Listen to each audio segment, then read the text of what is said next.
Today we're going to go over an endgame Diablo 4 XP farm, which you can use to grind all the way up to level 100 if you are crazy enough. To help ensure today's video doesn't get straight up murdered by the YouTube algorithm, please give today's video a like if you end up enjoying it, or for no reason whatsoever. It's free to click, so who gives a shit? Alright, anywho, Diablo 4 power leveling. If you're completely new to power leveling, skip ahead to the timestamp below. But if you're looking for the latest not yet patched area, go ahead and keep watching. Lately, the Diablo 4 community has been racing through various dungeons like your average Florida man on crack with the goal of finding the quote, best dungeon to farm. Best dungeon usually translates to A, fast, and B, ad dense, specifically dungeons that are ad dense with elite enemies which give you more XP. The only problem is that Big Daddy Blizzard is watching like a hawk, and many normal dungeons have been tweaked to be less ad dense. However, here's one that Blizzard may have missed. Open your map and look to the east by the Fractured Peaks. We're looking for a waypoint called the Bear Tribe Refuge. Multiple NPCs will be in the area with side questing for you to do, indicated by the blue exclamation point above their head. One side quest in particular that unlocks the final side quest that we will be farming is called Shattered Tribute. After you complete Shattered Tribute, the Ancient quest isn't yet available from this guy all the way up on the big throne up north. Just keep doing quests in the Bear Refuge area until that guy on the throne up north gives you a quest called Call of the Ancient. That quest will unlock a unique dungeon in the area that you can only go into as part of this side quest. That is going to be the dungeon that we are here to farm. It's a very short dungeon and very ad dense with plenty of elites. The only caveat here is do not finish the dungeon. When the NPC who is running through the dungeon with you begins to talk about a stone of blood, basically telling you to unlock the final area to fight the dungeon boss, simply don't and quit out of the game, and north gives you a quest called Call of the Ancients. That quest will unlock a unique dungeon in the area that you can isn't yet available from this guy all the way up on the big throne up north. Just keep doing side quests in the Bear Refuge area until that guy on the throne up north gives Call of the Ancients. That quest will unlock a unique dungeon in the area that you can only go into as part of this side quest. That is going to be the dungeon that we are here to farm. It's a very short dungeon and very ad dense with plenty of elites. The only caveat here is do not finish the dungeon. When the NPC who is running through the dungeon with you begins to talk about a stone of blood, basically telling you to unlock the final area to fight the dungeon boss, simply don't and quit out of the game and relaunch the game, then do the entire dungeon over again. Rinse and repeat, preferably with a group. If you've already done this side quest, fortunately, you can't do the farm unless you're joining the game of a friend who has not yet finished that quest. Naturally, this should be done on World Tier 4 difficulty to get you the most XP that you can get, and likewise, you should chug a 5% XP elixir before running through. Okay, if you're not already an XP farm addict, and this is your quote gateway video, so to speak, let me get you caught up. If you're done with the campaign, your goal should be to unlock both World Tier 3 and World Tier 4, as the higher you crank up the in-game difficulty, the more XP you get. Even if you're only in the high 40s or low 50s, you can still probably do this by having a friend with a high-level character simply put you into their backpack and carry you through the dungeon required to unlock World Tier 3 and World Tier 4. You can even do it with a brand new character after you beat the game. It's the skip campaign option where you can and World Tier 4 with a friend right away. It is highly recommended that if you're a low level and your friend is carrying you through the World Tier 3 or Tier 4 dungeon, that you stay at the beginning of the dungeon so you don't get one-shotted trying to help, which you probably will not. Is that kind of boring? Yeah, for sure. But you will be alive and you will be reaping that sweet free XP. If you don't have a high-level group to help you, then you should be Gene, or as a last result, you could try to do it all yourself, which is fine, but it's going to take you much longer. If Big Daddy Blizzard tries to kill the Bear Tribe Refuge farm, I'll be sure to mention it down in the comments. Please share today's video with a farm friend near you, and thank you for of this side quest. That is going to be the dungeon that we are here to farm. It's a very short dungeon and very ad dense with plenty of elites. The only caveat here is do not finish the dungeon. When the NPC who is running through the dungeon with you begins to talk about a stone of blood, basically telling you to unlock the final area to fight the dungeon boss. Simply don't and quit out of the game and relaunch the game, then do the entire dungeon over again. And repeat, preferably with a group. If you've already done this side quest, unfortunately, you can't keep it on unless you're joining the game of a friend who has not yet finished that quest. Naturally, this should be done on World Tier 4 difficulty to get you the most XP that you can get, and likewise, you should chug a 5% XP elixir before running through. Okay, if you're not already an XP farm addict, and this is your quote gateway video, so to speak, let me get you caught up. If you're done with the campaign, your goal is to unlock both World Tier 3 and World Tier 4. The higher you rank up the more XP. Yeah, even if you're only in the high 40s or low 50s, you can still probably do this by having a friend with a high level character simply put you into their backpack and each dungeon required to unlock World Tier 3 and World Tier 4. You can even do it with a brand new character after you've beaten the game. Just hit the skip campaign option on your new character and get to unlock World Tier 3 and World Tier 4 with a friend right away. It is highly recommended if you're low level and your friends carrying you through World Tier 3 or Tier 4 dungeons to stay at the beginning of the dungeon. You don't get one-shotted through. Probably will not. Is that important? Yes, for sure. But you will be alive until you can please you don't have to help you. I'm sure you can RPG or as a last result, you can try to do it all yourself, which is fine, but it will take you much longer. If Big Daddy Blizzard tries to kill the Bear Tribe Refuge Farm, I'll be sure to mention it down in the opening comments. Please share today's video with a farm friend near you, and thank you very much for watching. See you next time. Yet patched area, go ahead and keep watching. Lately, the Diablo 4 community has been racing through various dungeons like your average Florida man on crack with the goal of finding the first best dungeon to farm. Best dungeon usually translates to A, best dungeon, B, specifically dungeons that Big Daddy Blizzard is watching while they talk, and many normal dungeons have tweaked to be less advanced. However, here's one that Blizzard makes on me. Open your map and look to the east by the fractured peaks. We're looking for a waypoint called the Bear Tribe Refuge. Multiple NPCs will be in the area with side question for you to do, indicated by the blue exclamation point above their head. One side quest in particular that unlocks the final side quest that you will be farming was called Shattered Tribute. But if after you complete Shattered Tribute, the Call of the Ancients quest you can get available from this guy all the way up on the big throne up north, just keep doing side quests in the Bear Refuge area until that guy on the throne up north gives you a quest called Call of the Ancients. That quest will unlock a unique dungeon in the area that you can only go into as part of this side quest. This is the dungeon that we are here to farm. It's a very short dungeon and very advanced with plenty of elite. The only caveat here is that you must finish the dungeon. When the NPC who is running through the dungeon with you begins to talk about a stone of blood, basically telling you to unlock the final area to fight the dungeon boss, you simply don't and quit out of the game and relaunch the game and do the entire dungeon over again. Rinse and repeat, preferably with a group. If you've already done this side quest, unfortunately, you can't do the farm unless you're joining the game of a friend who's not yet finished. Naturally, this should be done on World Tier 4 difficulty to get you the most XP that you can get, and likewise, you should chug a 5% XP elixir before running through. Okay, if you're not already an XP farm addict, and this is your quote gateway video, so to speak, let me get you caught up. If you're done with the campaign, you should unlock both World Tier 3 and World Tier 4. The higher you rank up the in-game difficulty, the more XP you get. Even if you're in the high 40s or low 50s, you can still probably do this by having a friend with a high-level character simply put you into their backpack and carry you through each dungeon required to unlock World Tier 3 and World Tier 4. You can even do it with a brand new character after you've beaten the game, and just hit the skip campaign option on your new character and get to unlock in World Tier 3 and World Tier 4 with a friend right away. It is highly recommended that if you're low level and your friend is carrying you through the World Tier 3 or Tier 4 dungeon, that you stay the hell back at the beginning of the dungeon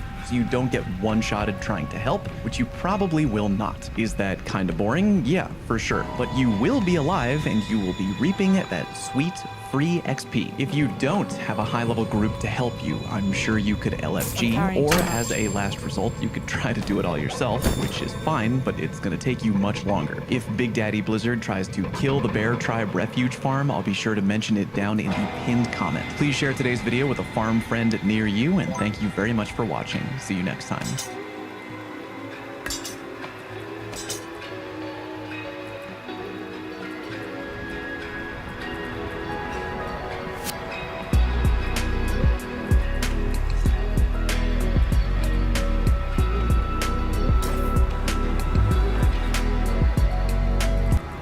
Hi, it's Will from Bookerlaw.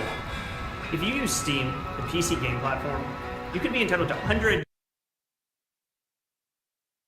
Gearing up is easily the most addicting part of ARPGs, and Diablo practically wrote the book nearly 3 decades ago with the first game.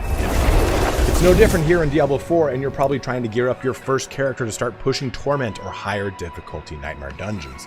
In this video today, I want to break down the fastest way to get your character up in Diablo 4. What we'll do is first talk about the quote-unquote best way to farm for gear. After that, I'm going to break down how item level works, different aspect tiers, gems, gear affixes, upgrades, obols, all of it to help you understand how to properly gear your character up. If this is your first time on my channel, the way I do things here is by front loading the information in the video so you can decide if it's the right one for you. So with that being said, the best way to gear up is twofold. You'll want to do Hell Tides and focus on mystery chests. You can get 4 chests per Hell Tide if you're diligent about using or getting your cinders. Second, gathering legions. This is the fastest way to get experience, but this is crucial to getting better gear because you need to maximize your difficulty and item levels for unique and ancestral drops. Outside of that, use topazes in your armor, skulls in your jewelry, use obols on gloves for offensive aspects to be ripped off, and make sure you upgrade your gear since it's so goddamn cheap. That's it. That's really the too long didn't watch of this video. Now, I'm going to greatly expand on these things, but there's a lot more to it, so if that's all you wanted to know, please feel free to shut the video down. I want to get you back into Sanctuary and having a good goddamn time. If you are heading out, please don't forget to like, comment, and or subscribe. Each one of those things does truly help me out in a very huge way. Also, I have a massive playlist filled with all my guides and how-tos for Diablo 4, linked in the description as well as at the end of the video if you need help with other subjects. You can quickly navigate to any part of this video that interests you the most using the chapters in both the timeline and the description. Lastly, please don't forget to follow me on Twitch where I will be streaming Diablo 4 and all of its many drops. Let's get started here on the fastest way to gear up in Diablo 4. So loading into the game, let's talk about the best way to farm. And truly that comes down to 2 things. Really, it truly does. Before we get started on that, the one thing I do want to say is a lot of people I think are looking for some sort of shortcut when it comes to grinding and getting the gear and all that action in Diablo 4, right? We're so used to playing Diablo 2 where, okay, I'm going to go rush Andariel a whole bunch of times in Hell to get Arachnid Mesh, whatever it is. It's not really like that in D4. D4 is actually a lot easier to get gear compared to the previous games. What you're going to have to tickle bitties. What you're really going to have to do here is, unfortunately there's none up in the middle of this conversation, but you're going to focus on your Hell Tides. Just do your Hell Tides. Because there's 2 things you're going to get from this. One, you go and you do the mystery chest, and the mystery chest, yeah, I just did a whole bunch of it a little bit ago. You get tons of items in your mystery chest. You can do 4 of them per run. So I'm going to link you to helltides.com. That's going to show you the locations of the mystery chests. You go there, and you pretty much hunt and get 175 cinders around each mystery chest. Now, you should try to do this on the highest difficulty you can achieve, which kind of brings me to my next point. You want to be through Nightmare as fast as possible. You can jump into Nightmare as early as level 60, realistically, and it's very hard. I'm sorry, into Torment, very hard, but you want to get into Torment, because once you get into Torment, you're going to get ancestral drops, and those are going to start the best, because you've got your ancestral drops, which have very high, you have got your sacred, which have a higher than just your standard edition legendary, right? So the sacred plus ancestral really push you up. You do need to get some. And the best way to do that, the best way to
to get to those levels to allow you to do that is by doing Gathering Legions. They're up very infrequently. I think it's like every 45 minutes to a half hour, you'll kind of see one pop up. But they take something like 10 minutes, and it's the easiest way to just get a ton of experience. Also, you want to make sure you're using any of these consumables because of that 30-minute class. Make sure you optimize those, how you're going to do those health items. Because really, the game really comes down to you have to do it. And the grind, again, is not that bad. If I'm comparing the grind to the region progress, that is the part that's if you really plan on playing one character, maybe two, you really don't even need to do the region progress. Because, yeah, sure, you're going to get 20 extra Paragon points, but are you really going to get your character to level 100? You just kind of have to ask yourself that, because if you're not, don't worry about the grind of the region progress and just bogging your gameplay down. You paid 70 fucking bucks for the game. Enjoy it to the best of your ability. And if you don't want to do this region progress, then don't do it. You can do the Hell Tides and get plenty of experience, plenty of gold, and tons of loot. Every time you do one for a whole hour, it's a fun investment of an hour. You jump into a group with maybe 1 or 2 other people if you get lucky. You see someone wandering around, you do it with them, and it's a ton of loot. Outside of that, though, if there's no Hell Tide up, there's no Gathering Legions, there's no World Boss, which of course is another one, but they're hard to reliably do in a day. Just go ahead and start working on your region progress, but do it in a fun way. Don't just sit there and go, all right, I gotta look at this and just fucking smash my head against it. It makes it a lot harder. I'd say, like, for example, I'm doing all of Skosklin right now, so I'm just I chose one area, and I knocked out all the dungeons for the area and all this and all the Lilith statues, because you do the region progress because it kind of gives a narrative to your experience gain outside of just simply running through these dungeons that just you're aimlessly doing it. Sure, you can probably find the one dungeon that's going to get you the most experience, but that's probably just going to be patched away again like it was just recently done. So again, to recap, order of importance here is your Hell Tide, then your region event, followed by doing region progress. If you want to do it for more than one character, if you don't want to do it at all, then just one random dungeon. That is the best way to farm this. And I promise you, if you go do one Hell Tide in Torment, you will get one unique probably every 2 Hell Tides at minimum. I did a Hell Tide, we got 3 uniques to drop.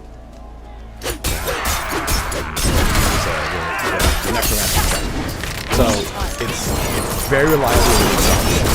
Very, very reliable. Very specific. That is your effectively best way to farm. If you stayed to this point in the video to hear what I had to say here, then you're good. That's a good idea. Again, I don't want to waste your time. I want to be upfront with the information. The next part of this video is me explaining item levels and stuff like that to make it so that you're optimizing how you gear up to help you better kind of push to higher difficulties without kind of stumbling over yourself like I did for so many levels. Something I forgot to mention before we talk about item level is that I'm doing any kind of down grinding, something like that, and you're in between your Legion events, your World Bosses, and your Hell Tides. Try to group everything up into the same little region. Like, do its adjoining little dungeon and knock out your Tree of Whispers, because you get 3 Grim's Favors for doing a Legion event, 5 Grim's Favors for doing a World Boss. You then might as well turn in over here to get more gear. That's the nice thing. Guys, if you don't like anything on this list, it's always best to go with something like Gauntlets or something that's going to give you offensive aspects, because you probably want those the most to give you a power spike in your build. Otherwise, I would get something that's going to give you defensive aspects to give you some more survivability. So let's talk now about item level. Now, item level will cap out in each respective world tier. World tier 1 and 2, you can only have normal legendaries. In world tier 3, or Nightmare, you get sacred legendaries. And then in world tier 4, which is Torment, you get ancestral, which is right here. Now, basically, I think normal legendaries cap out at like 625 item power. Sacreds will cap out around 695 to 705. And then your ancestrals cap out at 825, with very rare exceptions for super elite rare drops at 840. Now, you can upgrade their item power after that, and we'll talk about that in the upgrade section. But what I want you to kind of understand here with item power is how this really works, so that you're not sitting there going, well, I've got that same legendary, why do I want to upgrade it? So let's take a look at, okay. So this Starlight Circle, this is just a standard legendary ring. Crit strike chance is 1.4.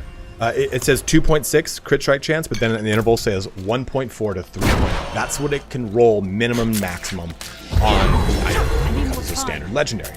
Well, this is a sacred. So you see that was previously 1.4 to 3.0, and now it's 1.6 to 4.0. Take a look at this one. This says shadow damage over time. Well, the intervals are 5% to 10%. Let's look at it on an ancestral. It's 7% to 4%. So this gives you an idea here, right? As you move from your standard into your sacred into your ancestral, yes, you're getting higher health. So you're getting innate stuff like the resistance, right? All these have higher item level. But the biggest and most important thing is what your affix values have a chance to roll. The item power, being ancestral, you get access to higher. Here's another really good example. Great, you get this from finishing the game, right? So here's mine with a little bit of item power jacked into it, but let's take a look now. Ancestral. This is 771. So our stats, the range is 8 to 13. Now it's 15 to 7. Lucky hit chance goes from 5 all the way up now to 4.8. Just to give you an idea, right? Your standard, legendary or unique, its top tier value is going to be lower than the bottom tier value of any ancestral. This gives you an idea of why you always want to get these ancestors as fast as possible. Push through nightmare as quick as you can. Now, up to this point in the game, probably though, you've been looking at, alright, it's got green text, wear it. Fact of nature, gravity exists. Second fact of nature, are indestructible. Oh my god! They're kind of fireproof!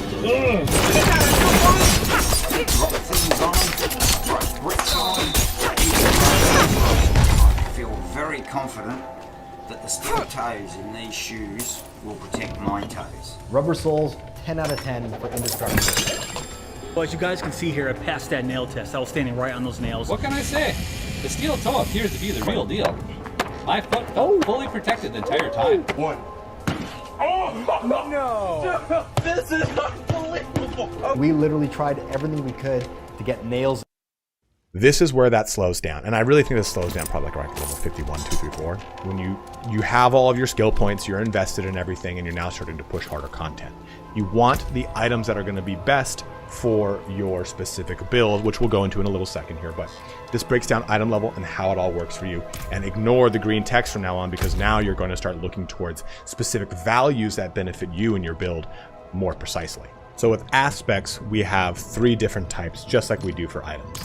We have your base aspect, then we have your sacred aspect, and then we lastly have your ancestral aspect. And none of these are different as far as their values go for the most part. There are some, like protector aspect here, that the higher the item power of the aspect, then the higher the interval of those 2 numbers is. This way it allows the aspect to scale properly. But anything like percentage based, it doesn't matter. 5% level 1, 5% 100. They're both the same 5%. So anything like that, or cooldown related, or resource generation, usually those are set numbers. But stuff that says something like, yeah, like something like this will have different numbers depending on the aspects of item. Now, outside of that, there's really no difference. It used to be that you could actually upgrade them at the smith, but they've patched that away just recently too, so that doesn't seem to work anymore. But we pop an item into here, we'll go ahead and use these gloves. You can put in a base aspect and it will make a legendary, a base legendary. Or we can go ahead and put in a sacred aspect and it will make us a sacred legendary, right? So what's interesting here is the cost for doing a base aspect is more than doing a sacred. All the way around. It's cheaper material cost and it's cheaper monetary. Even to than doing an ancestral. So I think that that is a bug. I wanted to just kind of talk about that really quick because it might change in the future. But the big thing you need to know with putting any, especially ancestral aspect on an item, is make sure you look at the requires level. Requires level 61. This requires level 64. No big deal, no change. Well, let's say though I had this aspect, requires level 44. Let's assume these gloves were required level 10. Well, if I put this aspect on those gloves, then it makes it so the required level is 44. The highest required level of an item between its aspect and the item during imprinting is what the new required level is. So if you're trying to, say, gear out an alt, and you want to say, oh, I want to put all these really cool aspects on that I've got in my main character. Well, unfortunately, it's probably not going to work. So this is where the other aspects come in. So these are all called drop aspects. We have ripped them off of legendaries that have dropped, and we've gone ahead and used them in our inventory to imprint upon items. Now you have your Codex of Power. You press Y, go to Codex of Power, and here are all of your aspects. So your defensive aspects are only allowed on these items. Your offensive aspects are only allowed on these items, and this is why I say gloves are important, because gloves will give you both offensive and utility aspects. Gloves are using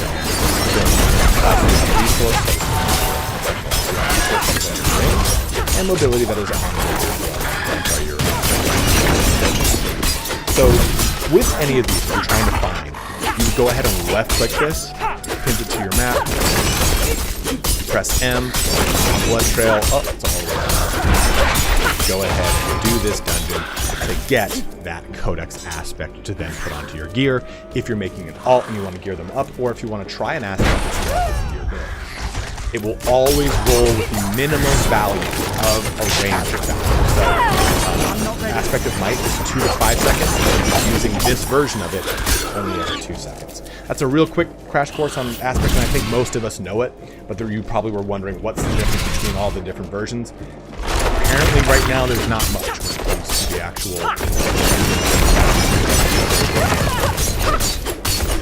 Some of the conversation here is about your gear stats.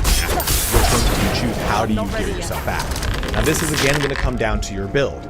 I think most, if not all, characters should be focusing on crit strike damage and vulnerable damage. As soon as you crest a certain point, when you get into Torment, you need to be stacking vulnerable damage. It's the only way to really reliably kill things in a good amount of time without structure, and you're going to want to stack that damage. But the big thing is, what you want to do outside of that, those are the two big most rated stats of every single class, because you're going to start hitting a wall 65-70 once you push into Nightmare Dungeons and big tiers.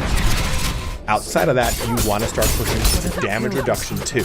Get damage reduction to close enemies if you're particularly playing a melee-based class, or damage reduction to flat heal. That is really going to help you out as much as you can. A resource or cooldown reduction is also very crucial. And then you want to also focus on your specific damage type. Again, for me, it's overpowered. So, this ring over here, the biggest reason I'm using it is because it gives me permanent overpowered. That's pretty crucial. This chest piece, sure, it gives me ultimate skill damage, but it gives me damage reduction from close enemies. That's what I want. The other stats on it are kind of a little wasted, but choosing the green items is not always the way to go. Take a look at this photograph over here. Take a look at this Blood Artisan's Curious. Okay, this is unique. It's plus 117. It's ancestral. It's got all these great things I talked about throughout this whole video, right? Well, it doesn't benefit my build. I pick up a Blood Orb. Oh, I'm a Blood Necro. Oh, but this is Bone Spirit. And free Bone Spirit spawn. Oh shit, can't really take advantage of it. Even when you take a look at your amulet, and this is the most important piece in your entire repertoire, outside of your weapon, unless you use a weapon. This Death Speaker's amulet gives me blood skill, check. Summoning skill damage, check for my gold. 25, just rounding out, 25% overpowered, check. 3 ranks of Coalesced Blood. This gives me a ton of blood damage if I am in a healthy state. And I get a Blood Surge note on my Mini Nova on my minions. All of that is not worth it compared to the really good ancestral bonus you get from your amulet. Because remember, your amulet gives a 50% bonus to any aspect you put into it. And your two-handed weapon gives a 100% bonus. So don't think that the unique or the green item is always the best way. You gotta build towards your build. Look at all the stuff on this amulet. It's gonna give me rank towards Tides of Blood passive. That's gonna give me way more damage. 19% damage reduction from 12 seconds. Okay, great. 10% damage from summoning skill. 16% crowd control duration. While that's not a big focus of mine, it's nice to have there regardless. I was between rolling off stat or a different passive and I landed on there. But I'm getting a really strong. You want your best aspect for your build. That is how you approach your gear and affixes. Hopefully that helped you out. Again, you want to focus on crit damage and your vulnerability. That can work on maybe a cooldown reduction or resource generation reduction if you can. And then on your build specific stat. Overpowered fortified generation. Crowd control damage, whatever it is, right? We'll be playing in high school. Sorcerer that's doing tons of crowd control will stack that crowd control capability, whatever it possible. The last thing I want to talk about real quick is upgrading. Don't wait to do upgrading, just do it, because it's dirt cheap. Look at this. So this very first one is damn near nothing. So take a look at my Blood Artisan's Curious. We're going to take a look at this. I've taken a screenshot of just this Curious. We're going to see what it looks like after it goes through the entire shebang. I'll put it right next to it. So levels 1, dirt cheap. Level 2, even cheaper. Well, it's not really even cheaper, but it's super cheap. Level 3, cheap. Level 4 is where it starts to get expensive, but even then, it's really not that bad. I wouldn't push anything, though, to level 5 unless I was truly going to keep it for the long haul. I think, though, level 4 is just fine. I'm going to do it, though, for the sake of the video. And now let's take a look at this item. So, this thing now has gone up 25 item power from 757 before. And our damage for 4 seconds after picking up a Blood Orb went from 12.5% to 18.8. Blood Orb healing went from 13% to nearly 20%. Our total armor went from 5.2 up to 7.8, and our ranks of Bone Spirit went up by 1. That's a huge gain, especially that rank of Bone Spirit there. So you get so much benefit from upgrading your gear, and you're probably sitting on all of your gear having not upgraded it, thinking, oh, you know what? I'll wait until I really push it to the top tier to really take full advantage of it. No, just do it now because you're going to get a ton of advantage in what you've got right in front of you. And use your obols. Now, if you're looking for offensive aspects, I always say just gamble for gloves because that's what you're going to get a ton. If not offensive, then possibly utility aspects. And offensive are the best probably for build. Look for anything that's like this. It says sacred on it because it's out at a guarantee. This, would you take it? No. So it's a little bit of, not necessarily a discount, it's just a higher likelihood of getting better build. I've got a couple obols now. There. Time to do that. We didn't get anything cool out of it, but still, it's probably the best investment here to get a very specific aspect out of it. If you need ring aspects, you can do that over here. It is 60, and weapons are pretty expensive, 75 for two-handed or 50 for one-handed. That's why I think gloves are the best way to go. You can get offensive. It's the best investment, because if you're doing your Hell Tides, you're going to get tons and tons of obols. Now, the absolute last thing we're going to talk about very quickly is do your nightmare. Push those nightmare dungeons and get those to increase their range and their power. That's a quick little hot tip right there. Make sure you're doing it, because if you do those big 3 things, Hell Tides, Glyphs, and Legion events, then you will maximize your effectiveness at getting the best gear in the game. And at that, it brings our video here to a close.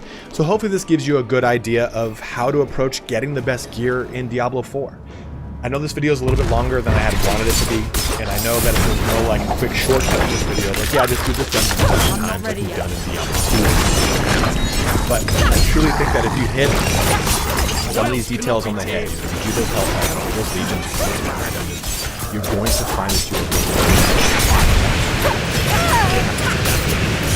it really truly doesn't take it.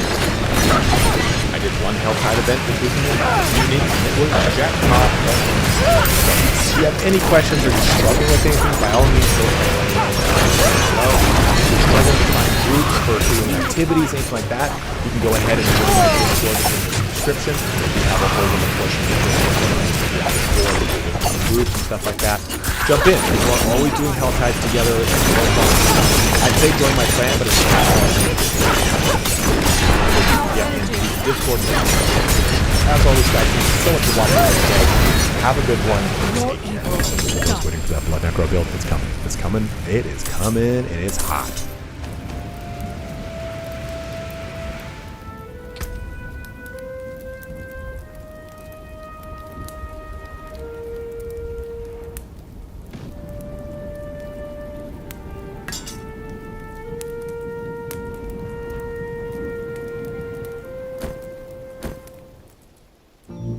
AG1 gives you the daily nutrients that form the foundation for your health routine. It's made with the highest quality ingredients, put through the strictest quality testing standards, so everybody can own their health. Start your journey at drinkag1.com.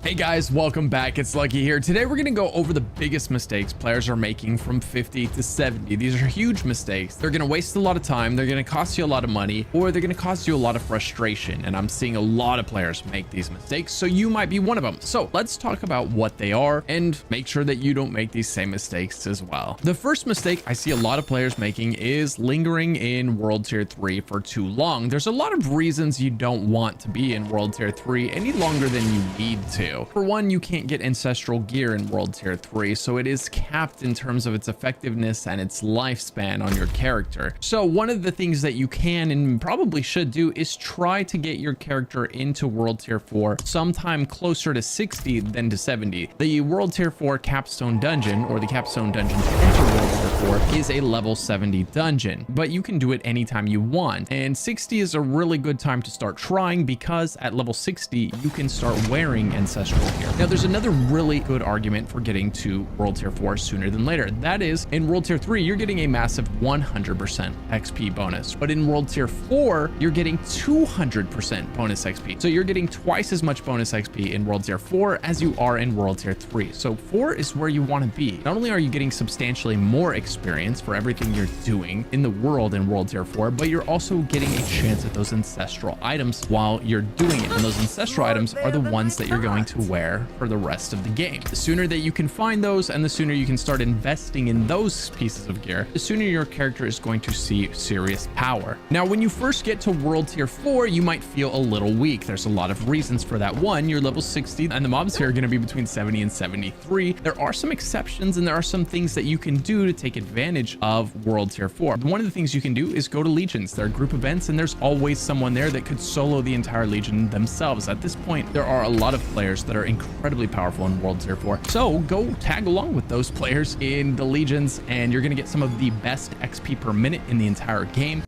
One, you're level 60 and the mobs here are going to be between 70 and 73. There are some exceptions and there are some things that you can do to take advantage of World Tier 4. One of the things you can do is go to legions. There are group events and there's always someone there that could solo.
solo the entire Legion themselves. At this point, there are a lot of players that are incredibly powerful in World Tier 4. So go tag along with those players in the Legions, and you're going to get some of the best XP per minute in the entire game when you are participating in these World Tier 4 Legions. So utilize that. You're also going to get great chances to get drops in Legions. These drops can include ancestral items, which are going to be massive power spikes for your character. Besides that, those Legions are going to give you things like the Ghastly mount. That's the one I'm riding all the time that looks like this right here. So you're going to get this mount from those Legions, you're going to get gear from those Legions, and you're going to get obols from those Legions, which kind of leads us into another interesting topic that a lot of players don't know about when it comes to the level 50 to 70 range, and that is you cannot gamble for ancestral items until you hit level 73. More on that in a moment, but first, sponsor. And while we're on the topic of amazing games, this one has some of the best 3D models I've ever seen. It's a mix of fantasy, chill.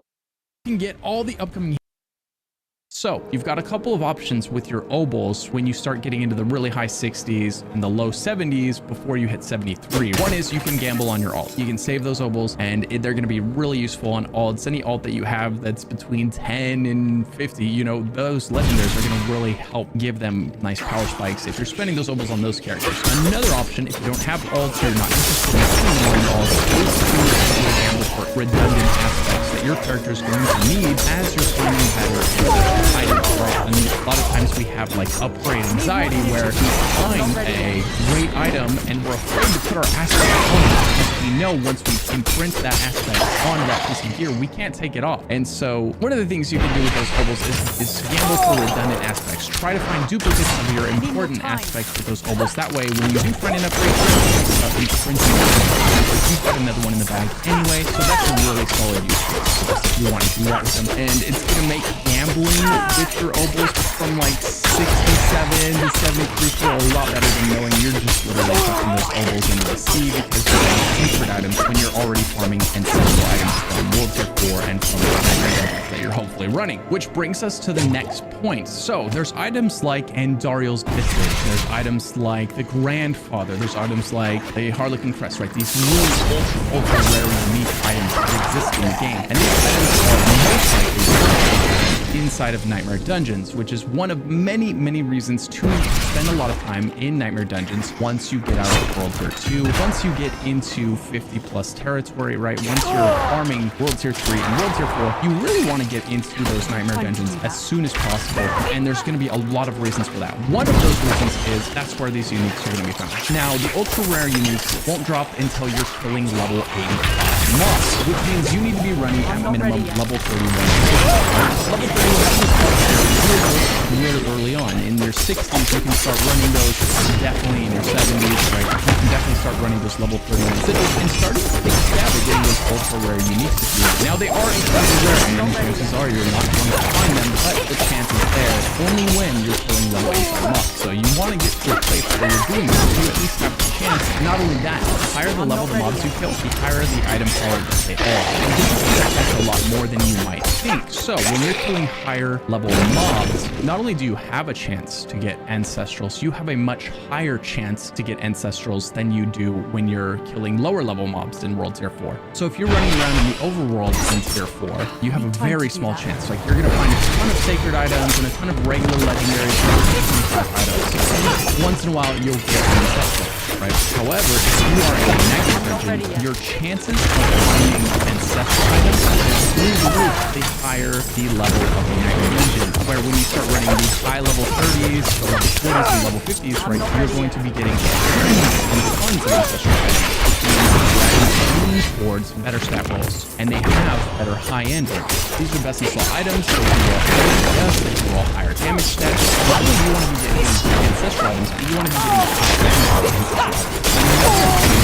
high item powers of guys. These items have a better chance, these ancestral items have a better chance of rolling a high value on the aspect. So when it comes to your legendary aspects, when we look at one like this one here, which says Bone Spear Tractor Attack, make beyond hit. It could have rolled from 1.5 to 2.5, but it rolled a max of 2.5, right? It was a perfect roll there. And then on the next part, it says it deals 100% damage. It could have rolled between 50 and 100, but it rolled a perfect 100% bonus damage on this. And it's no coincidence that this was an ancestral legendary aspect, right? So when you're finding ancestrals, the chance that you get really good rolls on the aspects goes up as well. And that is partly why these have different colors and there's a differentiation between the different tiers of aspects. You can see these ones had a higher chance to roll well, and oftentimes they did roll well. Another common complaint I'm hearing from a lot of players right now that are just now getting to World Tier 3 or World Tier 4, and they're complaining about how fast they die. And it's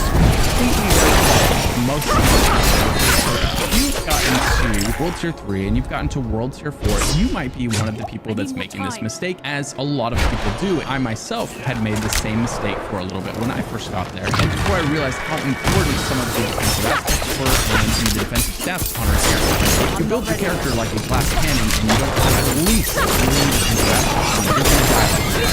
And if you're not picking up stats like increased armor, increased life, and damage reduction on the pieces of gear that can obtain those stats, you're going to die very quickly in World Tier 3 and in World Tier 4, right? These stats are really, really important. So for instance, if we look at my pants here, we've got increased armor value as the first stat. We've got intelligence, which is just a great DPS stat if you're going to have one on your pants. We've got increased life, and then we've also got damage reduction. So the total armor is incredibly powerful for mitigating damage. When you see that on an item, that's actually an incredibly good stat to have on an item, especially with how valuable armor is in Diablo right now. Armor is the single best like defensive stat in the game. So when you get a flat % increase in your total armor on a piece of gear, that's actually really good. Same thing with life, getting a nice life roll on a piece of gear. Life, you would normally look at it and go, that's a boring stat, that's a bad stat. Wrong. Actually, getting life on your gear is incredibly powerful and it scales really well. You want life on the pieces that can have life. It's not a bad roll. And if you avoid getting life, you're gonna have a very small life pool and you're gonna get one shot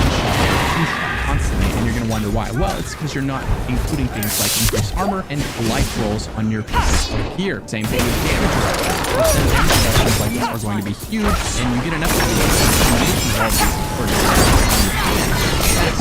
the pieces of your jewelry, right? It's going to be your survivability. It's going to be the difference between you being one of those people that's running around one-shotting things and high tier and being able to stand in the thick and battle out the leads and kill them, and being the guy that's like, yeah, I can do a lot of damage, but the second something looks at me, I fall over dead, right? You can do a lot of damage in Diablo while having these defensive aspects. This character that I'm on right now has all these defensive stats on this piece of gear, as well as a few other pieces of gear that she's wearing right now, right? And she still one-shots things. She's still putting out millions of damage per cast. So don't think that just because you grab some defensive stats, it's going to ruin your damage. It's not. That's not how it works. In fact, the stats that you're getting often a lot of stats in Diablo that look like they're going to be a good stat, like increased damage to crowd-controlled enemies, but in reality, it's actually doing very little for your character. And the thing with increased damage to shield enemies or increased damage, any of these stats that all kind of fall into this one bucket that just kind of gets added together and then thrown into the formula in a way that really makes things very meaningful. So basically, anything that isn't increased vulnerable damage, increased crit chance, increased crit damage, increased to your main stat.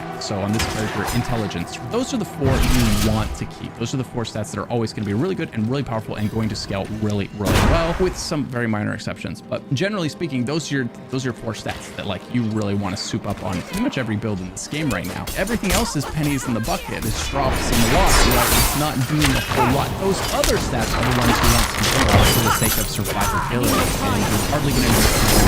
You're definitely going to notice the survivability that you gain. A really good rule of thumb is to have at least 3 defensive aspects on at any time. Those defensive aspects will definitely include this one right here, which is the aspect of disobedience. That's the one that gives you armor when you attack enemies. So with this one, you definitely want to be the first person to attack. You never want to run up to a group of enemies and then let them hit you first. You won't have accrued this extra 45 or 50% armor bonus, right? We talked about how huge armor bonus was. We took that top stat there and this 7% armor. I'm really excited about that. This aspect increased armor, right? That's such a massive increase in our armor and our survivability as a result. So definitely make sure when you're running this aspect that you're always the first one to hit so you can rock or they get to hit you. That's going to be really important. Every build in the game is running this aspect right now, and every build in the game should be running this aspect. Other really good aspects for defenses are like aspect of the protector,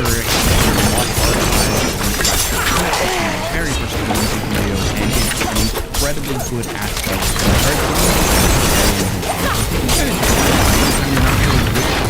Defensive aspects to where there's sneaky places. Aspect of disobedience, aspect of the protector. That's going to be a huge barrier every time you attack an elite, and it's going to happen every 30 seconds. It auto refills itself every 30 seconds. It's a brand new barrier that's going to basically double or triple your attack. It's huge. So you take advantage of this aspect. It can be anything you want. Sometimes there's class-specific ones that are really useful. Sometimes there's ones like this where becoming injured while crowd control, for instance. Usually because you get crowd controlled and your CC break is down, your crowd control break is down. The ability that you use to break free, right, is on cooldown and you can't get out of it. This will pop you out of it. In those situations, it'll pop you out. You can start spamming your potions, get out of that damage and survive. On top of the 3 defensive aspects and the defensive stats that we mentioned, you're going to want to run skulls in your jewelry. This is going to give you more armor. And as you now know, armor is going to be such an important stat when it comes to your survivability. And in your gear, you're going to want to run topazes. Topazes are going to give you damage reduction while you're crowd controlled, and a lot of it, up to 50% if you put all 5 in, which you should do. Despite my ruby that's here because I was doing some testing, you should put 5 topazes in, right? That's most likely what's going to feel the best. It's going to be 50% damage reduction while crowd controlled, and that's when you're in danger, is while you're crowd controlled. And that's a massive amount of damage reduction, 50%. And once you've done those things, then you can do those really quick. It's not nearly as hard as it sounds to throw on those 3 defensive aspects. A lot of them come from dungeons. Both of those, actually, the ones I mentioned. You can go run the dungeon, get the aspect unlocked in your codex, and then slap it on gear anytime you upgrade. It's an aspect you can always have the minimum values on anytime you want, and they drop pretty frequently out in the wild also, so you can get better rolls on them that way. Another thing you're going to want to do when you get into World Tier 3 and beyond is the Hell Tides. Hell Tides are going to be really important because there's resources here that you can get that are going to allow you to re-roll your stats on your gear. It's going to be very common where you get a piece of gear like this and it's going to have 1 bad stat, but the rest are pretty good, right? And that's when you're going to want to re-roll that stat off. And I have kind of a motto. It's always worth re-rolling once. Like, the first re-roll is very, very cheap. So if you get an item and you're like, man, it's almost good, go re-roll it. Re-roll it 1 time. That first re-roll is really cheap. See what happens. It might land the most perfect roll. If it does, use it. If it doesn't, you know, trash it, sell it, whatever. Vendor it. No big deal. And as you can see here on this amulet, I've got 2 different defensive stats. I've got damage reduction, 10.7%, and I've also got 15.3% damage reduction from close enemies, right? So lots of damage reduction. Another thing that's worth mentioning is if you are in the 50 to 70 range and you're starting to feel like you're starting to get altitis, right? You're starting to crave an alt. You're wondering what it's going to be like on the other side of the fence. You're seeing that one other class zip through the group content, and you're seeing them in the legions, and you're seeing them on the world bosses just absolutely dominating, right? And you're starting to think to yourself, maybe I should make one of those. And maybe you should. It might be a ton of fun. Don't stop yourself from doing that. I love making alts in these games. I've got an 80 sorcerer, this almost 77 necro here. I've got a druid, a barb, right? They're all coming up. And I've even got a rogue, right? So I've got all 5 going right now. I can't help myself. I love making new classes and trying out new builds, making new builds. And that's okay. But before you make that alt, definitely consider finishing the renown grind on that first character. You're like, I kind of want to make an alt. Then do it. Just go ahead, bite the bullet, go grab all those altars of Lilith, go max out your renown in each zone if you can, if you're willing to. Get that tier 5 reward, which is going to be 4 paragon points per zone for a total of 20 paragon points, which is going to feel so good when you get that alt, and every alt after that to 50, and they have those 20 paragon points to spend right when they hit 50. It's really going to help accelerate your characters getting through World Tier 3 and into World Tier 4 as soon as possible. And World Tier 4, like we've discussed, is where you really want to be. That's where you start finding gear that is actually what you're going to wear for the last half of the game, basically. Whereas in World Tier 3 is kind of an awkward stepping stone between the beginning of the game where you're playing through the story and the end of the game where you're looking for your end game gear. You've got this World Tier 3 phase where it's just the sacred gear that's only good for these like 10 levels, and then you're out of it. You're moving on to ancestral gear, which is potentially best in slot for the rest of your character's life. Now, speaking of Paragon points, you're going to be getting glyphs as you level up. You're going to find these glyphs out in the wild, and these things are going to be really important to your character's success in World Tier 3 and 4, so don't neglect these. Don't go dungeon grinding, right? It was really popular at the launch of the game, and there's a lot of information out there that was true when the game launched that is no longer true because Blizzard has been releasing patches, and one of those pieces of information is to go grind dungeons, like open world dungeons. Just go beat your head against the wall and grind one open world dungeon over and over and over again, because for a short time at launch, that was the most effective way to level, and there's a lot of downsides to that now. One is Blizzard has nerfed all of the best dungeon grinding locations, so it's no longer the best way to level, and there's a lot of cases that you can make against it. For instance, one, you're not going to be getting the good gear, right? You're not going to be getting those ancestral items. You're going to be fighting mobs that are your level rather than fighting mobs that can be quite a bit higher than your level and dropping much better gear. Much better gear is going to allow you to farm mobs faster, right? And you're not going to be leveling glyphs if you're running those dungeons, whereas if you go into nightmare dungeons, you're going to get glyphs to drop, and you're going to get glyphs to level. So you'll level your glyphs, and a substantial amount of your character's power is going to come from this board. And leveling these glyphs softways and then leveling these glyphs up, these are huge damage multipliers. Each glyph that you get, so sooner than later, you want to get that first glyph in right away, and then you want to get that second glyph in almost right away, and start working your way, unless you've got a really good reason not to go straight for that third glyph. You know, you want to start working your way for that third glyph, and then while you're doing that, you're leveling each one up to 15 so that you get the expanded radius, so you get even more nodes powering up that glyph. You can see here, this one's doing 26% increased damage for me. This glyph here is increasing my damage by 81% to close enemies, while also reducing the damage I take. Another great glyph, by the way, if your character's feeling squishy, is territorial. If your character's feeling squishy, this is a great glyph. It's increasing your damage by a lot against close enemies, and it's also reducing your damage by 10% from close enemies. It's huge for both increasing your damage and decreasing the damage you take. This is a great glyph. Can't recommend it enough. So take advantage of it. And then there's this one over here that's increasing my damage by 54%, right? So huge multipliers from these glyphs. Take advantage of those. Don't underestimate them. Don't spend your time leveling in dungeons where you're just going to have to jump into nightmare dungeons later anyway, and then grind out your glyph XP, which you can only get in nightmare dungeons. So nightmare dungeons are better for so many reasons. They're better because you get better drops. They're better because you have a chance at the uniques, a much higher chance of unique drops. In fact, Blizzard has confirmed that the best drop rates in the game exist inside of the nightmare dungeons right now. So that's where you want to be if you're looking for a unique that complements your build. Maybe you're following a build guide and it has a unique in it that really kind of makes the whole thing work. You're going to find that unique most likely. I think that's why I say I've never had to farm for a really long time for a unique. I think it's because I've always spent all my time in nightmare dungeons, whereas people that seem to be taking a while to find the unique for their build, they're grinding out regular dungeons inside of the open world. You know, the drop rate there is just not that great, and the mob levels are pretty low.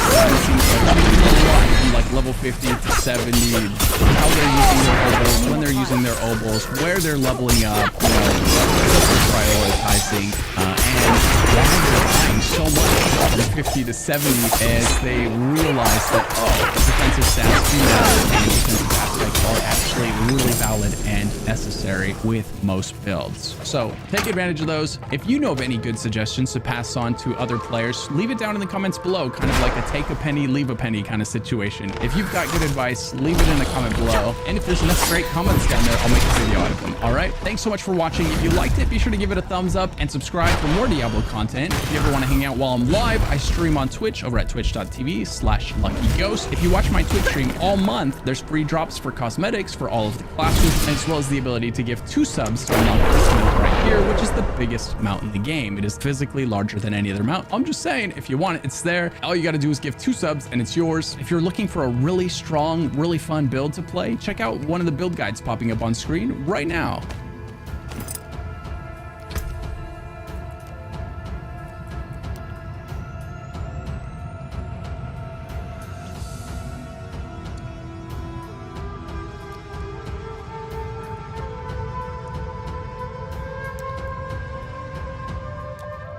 And the results are in. Tom, you are 99.9% driving off the line in a brand new Shelby Mustang. Okay, he's good, he's good. Such a special car. It is. This is Stephen K. Bannon. Now more than ever, the U.S. dollar is under unrelenting assault. You've seen what Washington, D.C. has done. It's only going to get worse. Very quickly, the national debt limit is $35, $36, $37 trillion. Interest payment on that debt will be over $1 trillion. BRICS, Brazil, Russia, India, China, South Africa, and other developing nations with the resources are working every day to make sure they can get off the dollar. Why shouldn't they? The Federal Reserve and the U.S. government is devaluing that currency daily. Here's what you need to do as an individual. It's time to start thinking.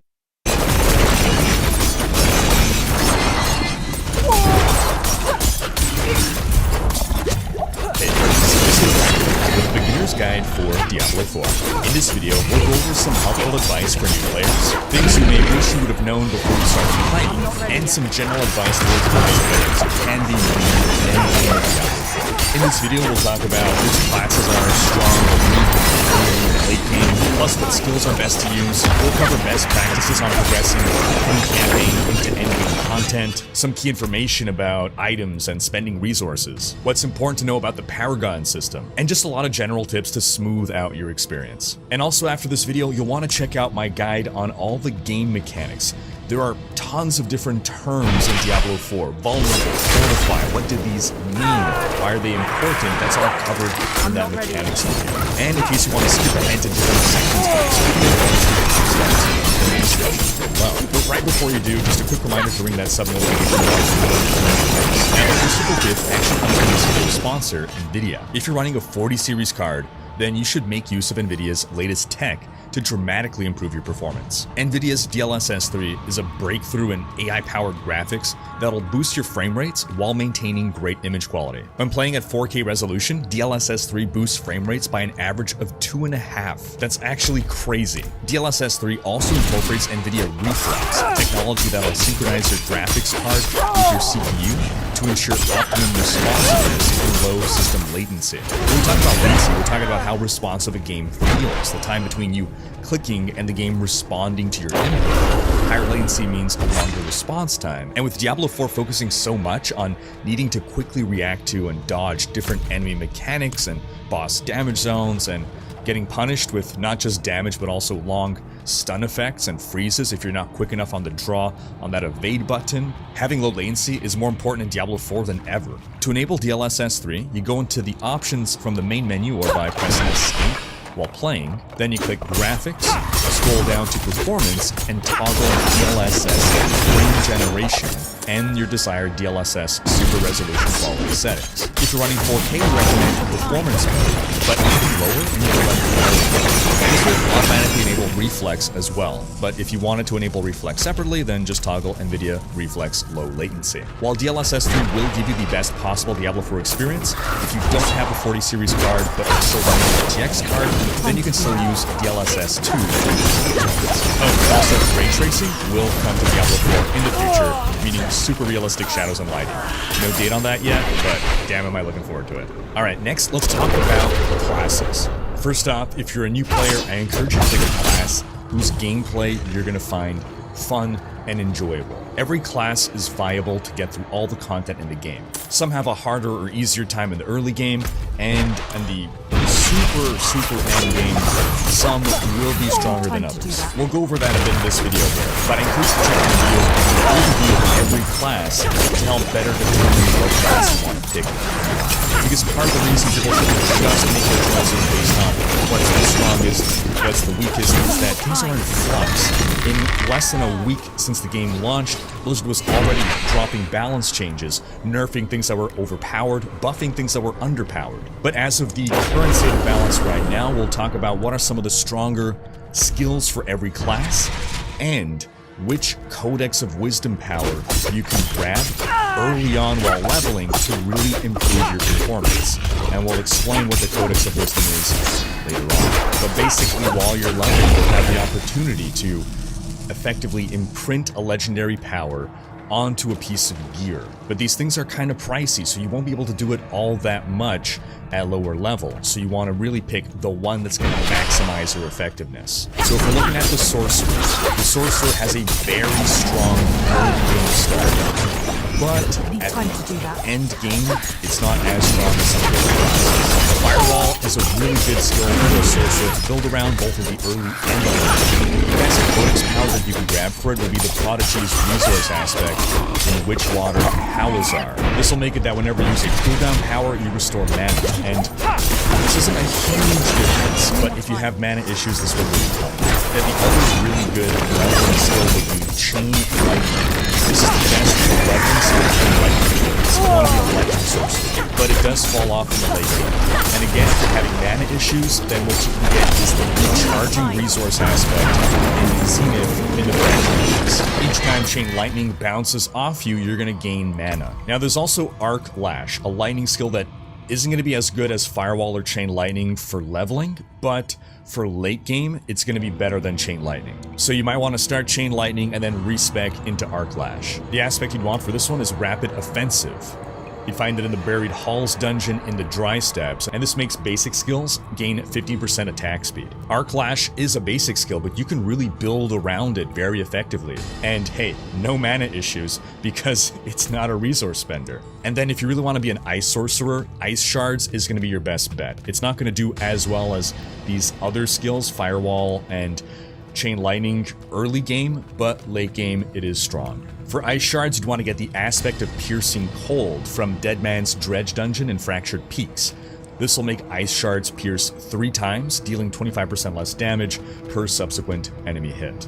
Moving on to the Rogue. This is a class that is very strong early game and late game. Your strongest leveling option is the skill Twisting Blades. This is a melee rogue skill. It's also one of the best late game rogue skills. The aspect you'll want to get is the Blade Dancer's aspect from Jalal's Vigil Dungeon in Skosglen, and this is just an awesome aspect. It'll make Twisting Blades orbit around you for a short time after they return to you, 10% of Twisting Blades damage per hit, and then based on the distance they travel, they're going to deal even more damage. Now, Twisting Blades is the most skill-intensive playstyle for the Rogue. You really need to be appropriately fit. Moving on to the Rogue. This is a class that is very strong early game and late game. Your strongest leveling option is the skill Twisting Blades. This is a melee rogue skill. It's also one of the best late game rogue skills. The aspect you'll want to get is the Blade Dancer's aspect from Jalal's Vigil Dungeon in Skosglen, and this is just an awesome aspect. It'll make Twisting Blades orbit around you for a short time after they return to you, dealing 10% of Twisting Blades damage per hit, and then based on the distance they travel, they're going to deal even more damage. Now, Twisting Blades is the most skill-intensive playstyle for the Rogue. You really need to be appropriately shooting at your Twisting Blades and then moving around the battlefield to make those Twisting Blades travel to get the maximum benefit here. So if you want something that's easier but still strong, just not as strong, you can go with the Flurry melee rogue. Not as skill dependent, and you can get the Encircling Blades aspect, which you get from using Gold Dungeon and the Fractured. This will make flurry damage enemies encircle around you and deal increased damage. So better area, better damage. Now if you want to play a ranged rogues are currently weaker than melee rogues. I need more time. And either Penetrating Shot or Barrage are both viable options early game, but then late game Penetrating Shot becomes better. For Penetrating Shot, you can get the aspect of the Expected. Attacking enemies with a basic skill increases the damage of your next attack. Of course, but it is worth taking. You get that from Underroot Dungeon and Skosglen. Then for Barrage, you would take Aspect of Branching Volleys. This is in the Shadowed Plunge in Howazar, and this makes Barrage's arrows have a chance to split into 2 arrows whenever they ricochet. We'll just quickly mention that another late game option for Rogue is the Trap Rogue. It's one of the best Rogue builds, but it requires first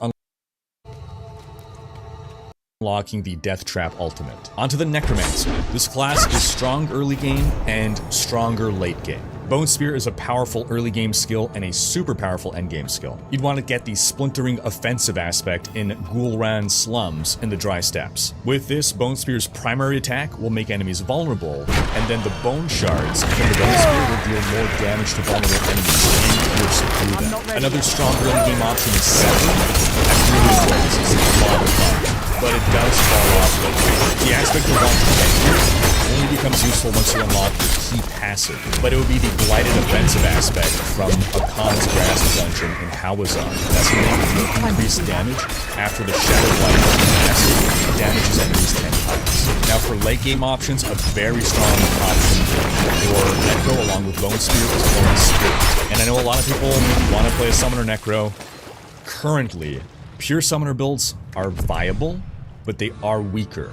You can get through the campaign, but if you're talking about like what build to run at level 80, 100, it's not there right now. You can work summons into your build, but to be a pure summoner just relying on your summons, it's just not in a strong enough place right now for super late game combat.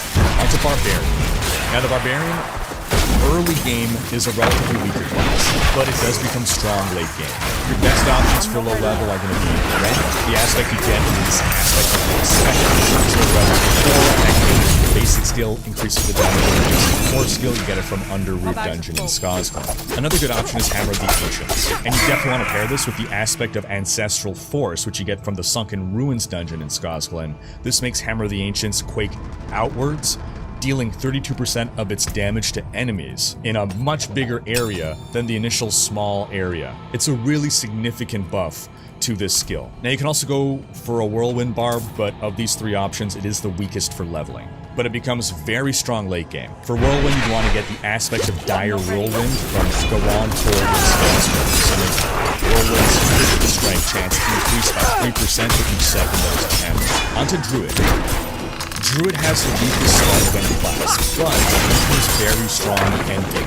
Tornado's going to be your best leveling skill. Resource management, though, is an issue early on, so you can get the aspect of Umbral from the Champion's Demise Dungeon in the Dry Steppes. This will make you restore one resource whenever you crowd control an enemy. Now, if you want to be a Werebear, you can go with Pulverize. It's the second best option, and at endgame, it actually becomes the best option for the Druid. It's very strong. You'd want to get the aspect of Retaliation. You get it from the Seaside Descent in Dry Steppes, and that'll make core skills deal more damage based on your Fortify. Druids can build up a lot of Fortify. What is Fortify? My mechanics video explains. In short, it's a key part of your defense. Then if you really want to be a werewolf, you can go with Shred, but it's weaker than the other two, both in the early game and in the late game. For this one, you go with the aspect of the Unsatiated in the Tormented Ruins dungeon in the Fractured Peaks. After killing an enemy with Shred, then the next werewolf skill. Listen to reason.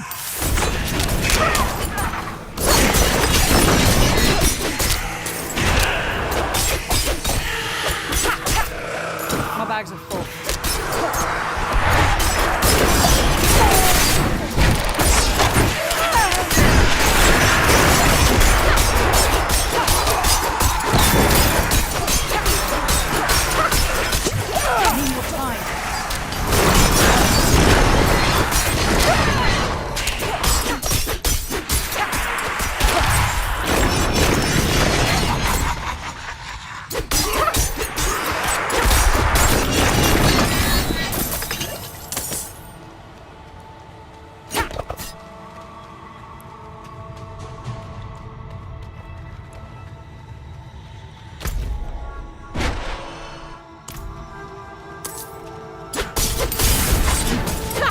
I'm not ready yet.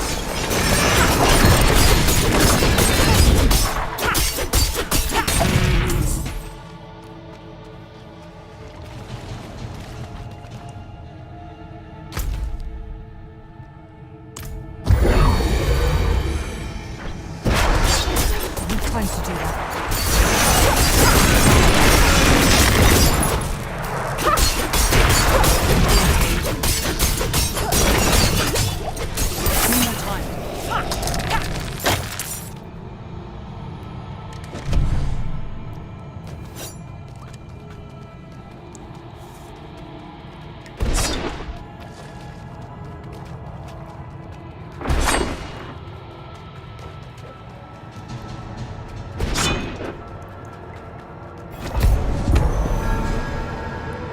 Time to do that.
I'm carrying too much.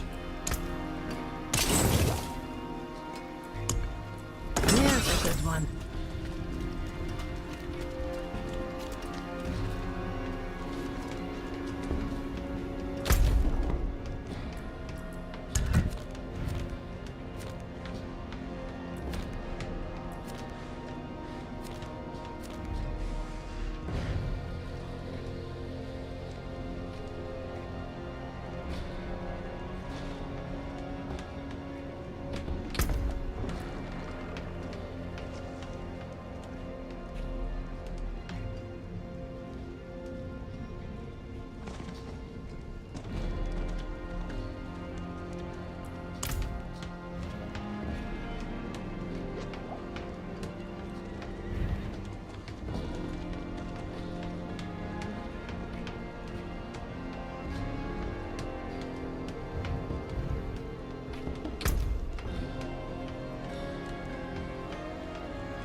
yet.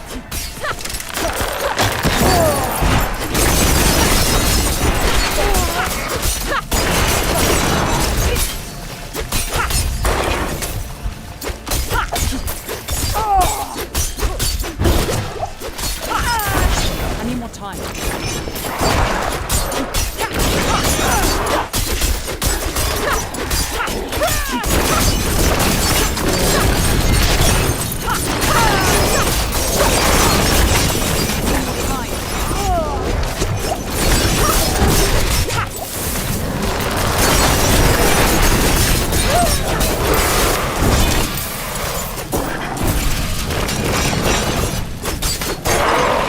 Time to do that.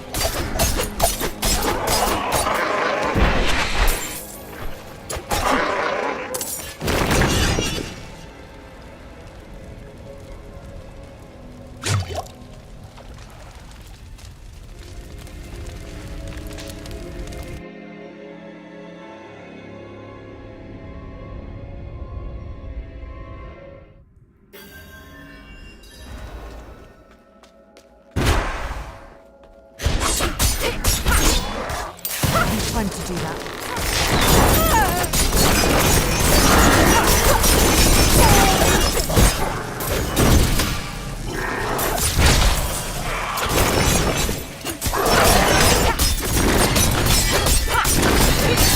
I'm not ready yet.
Time to do that.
time to do that.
In memory of Bishop Failway and her knights, someone must remember us.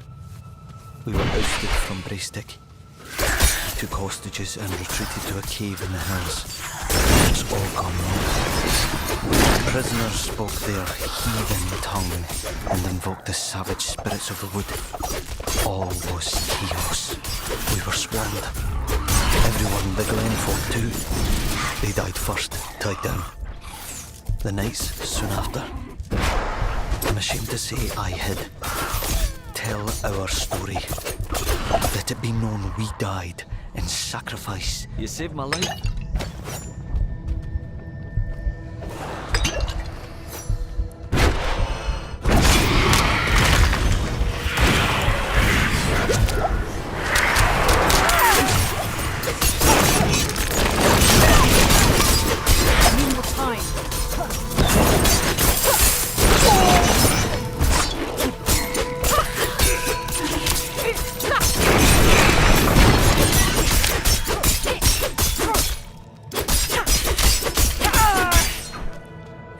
Time to do that.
I need more time.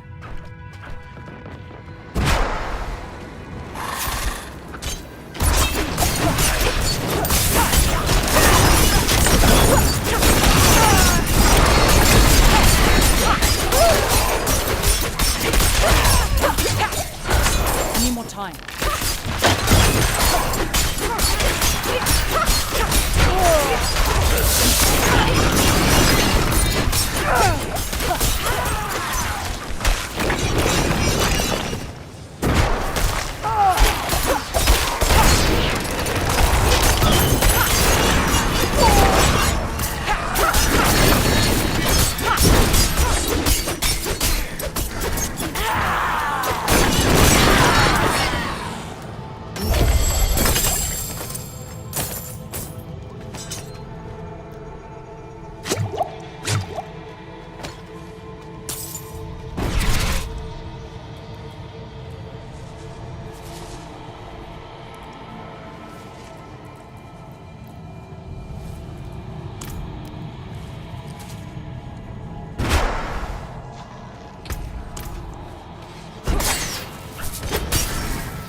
Time to do that.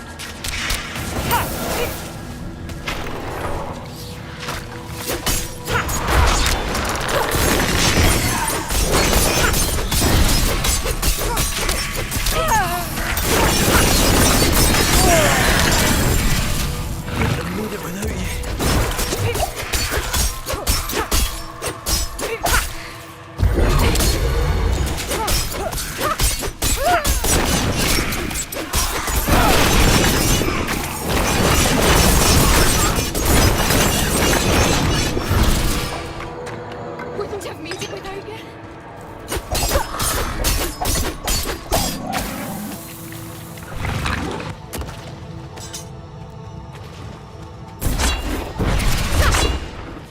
I need more time.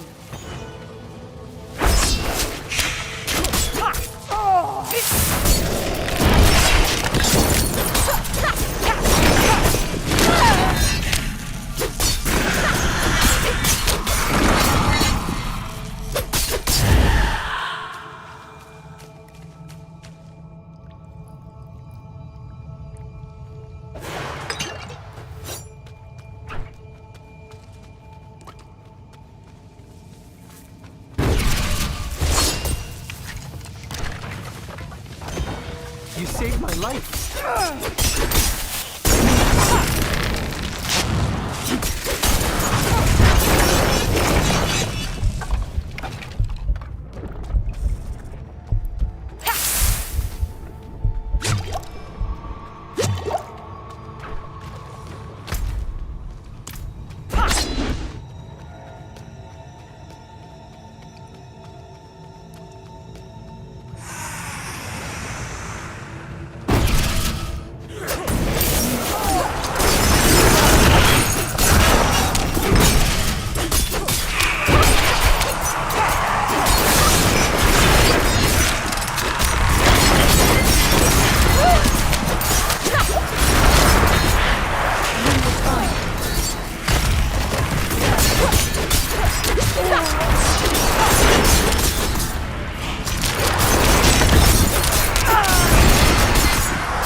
Time to do that.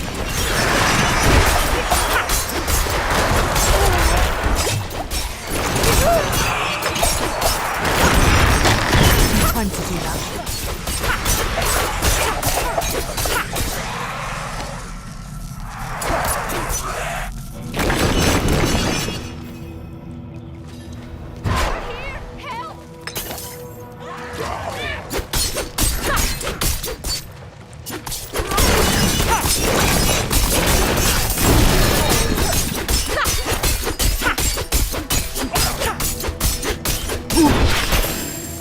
I'm carrying too much.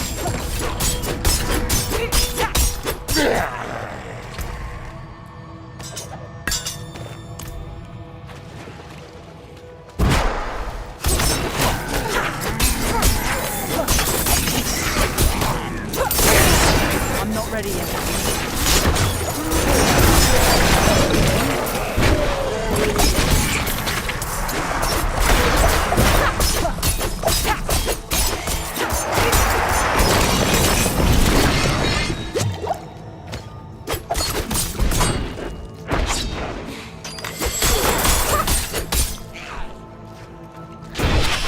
I need time to do that.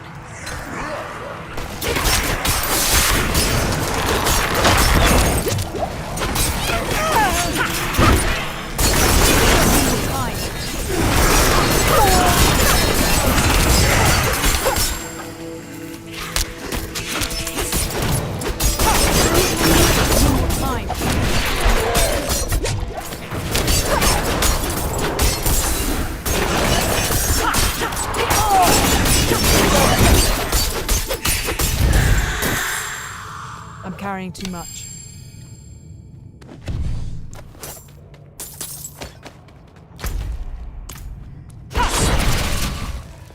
I need more time.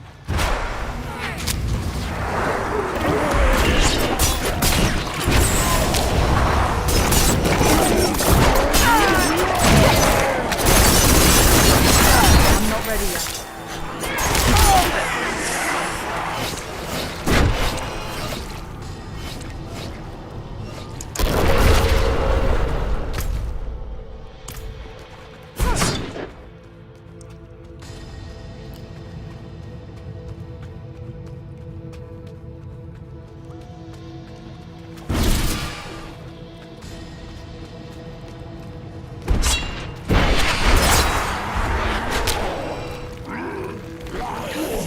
do that.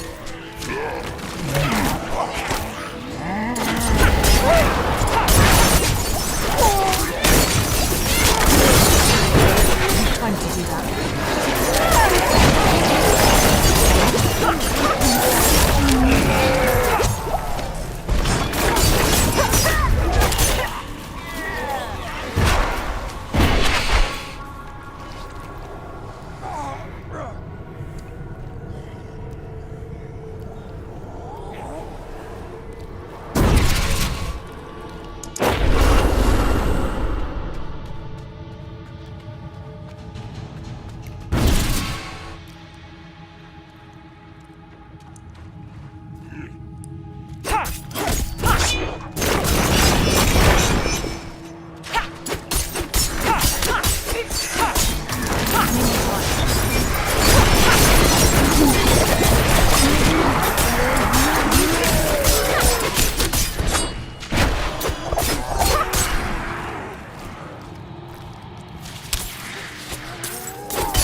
Carry anymore.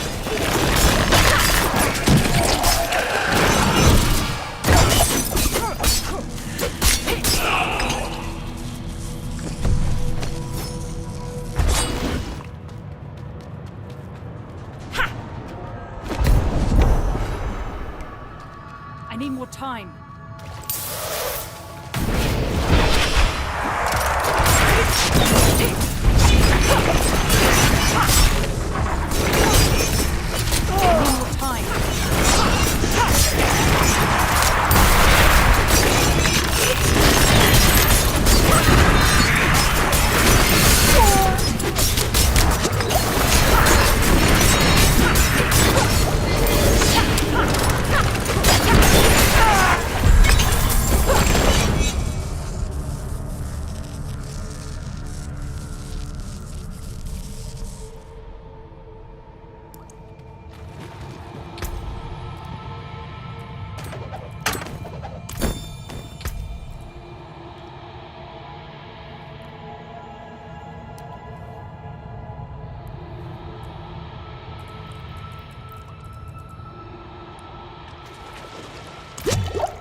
Time to do that.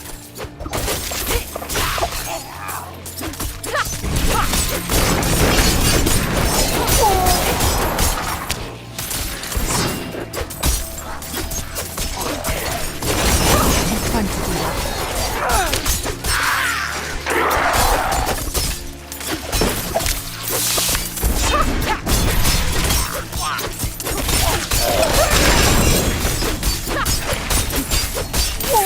Time to do that.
time to do that.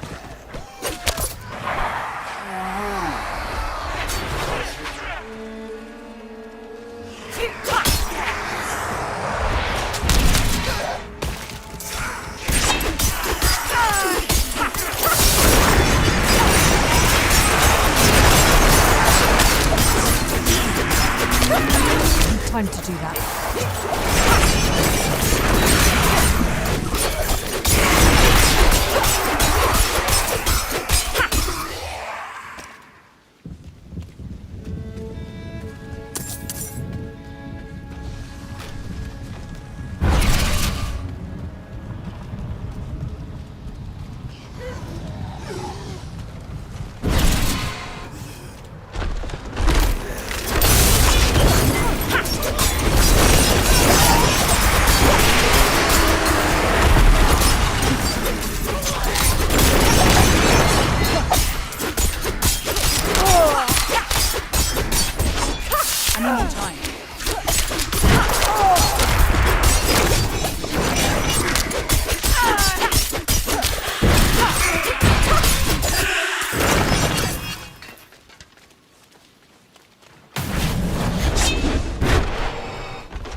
Time to do that.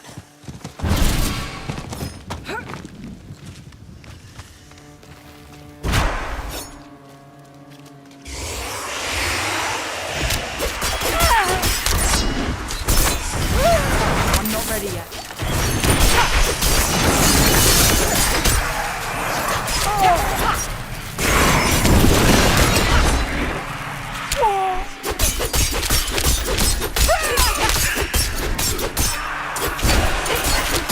Time.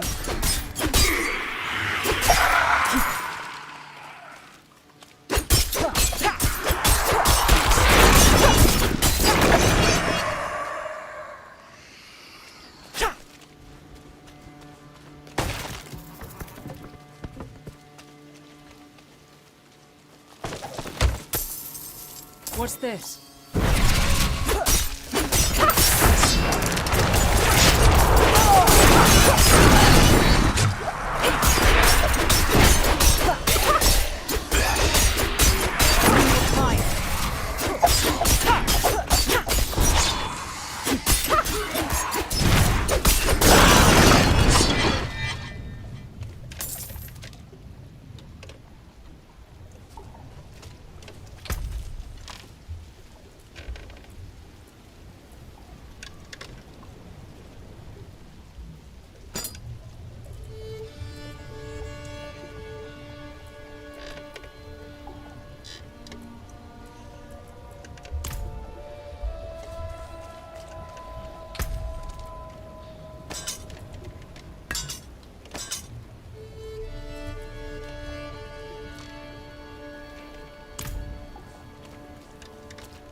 time to do that.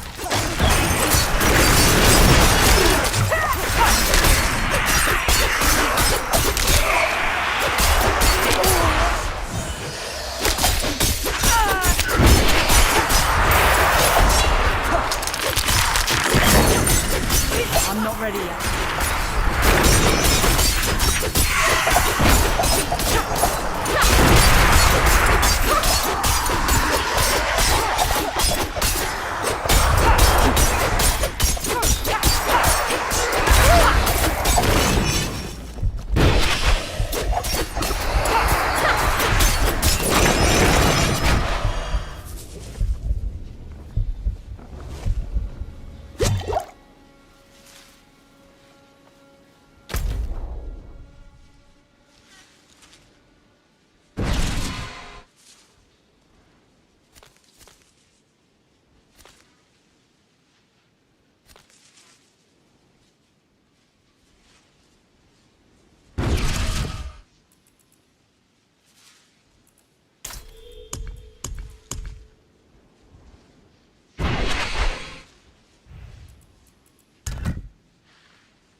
time to do that.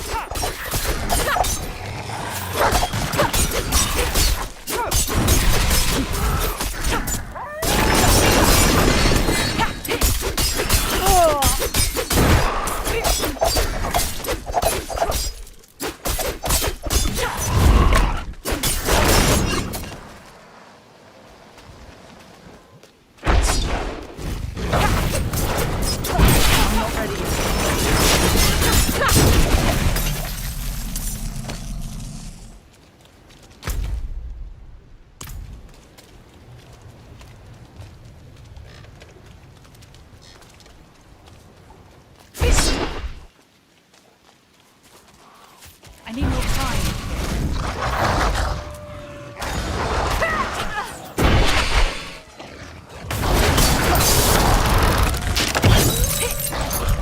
I need more time.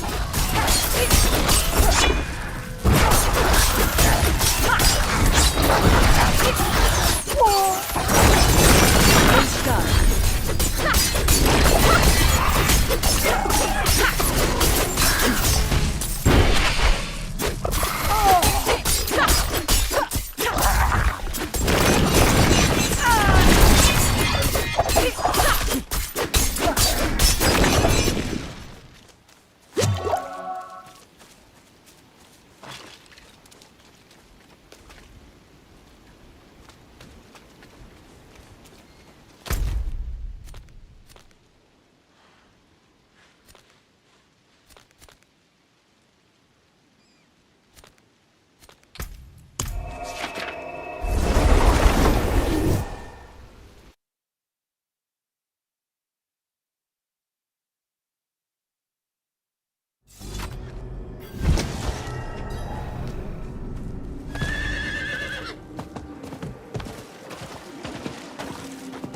Not in town.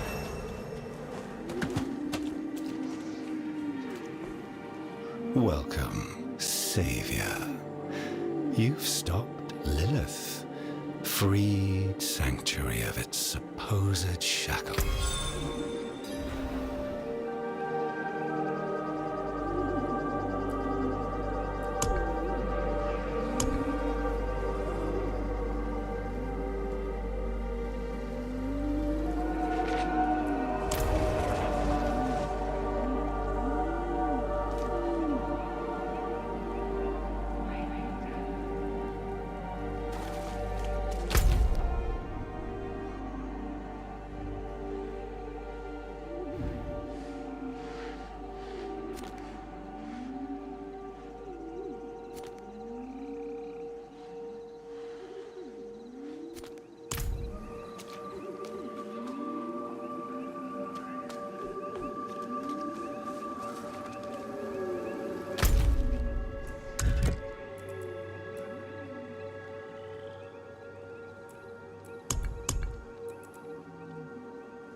How can I help?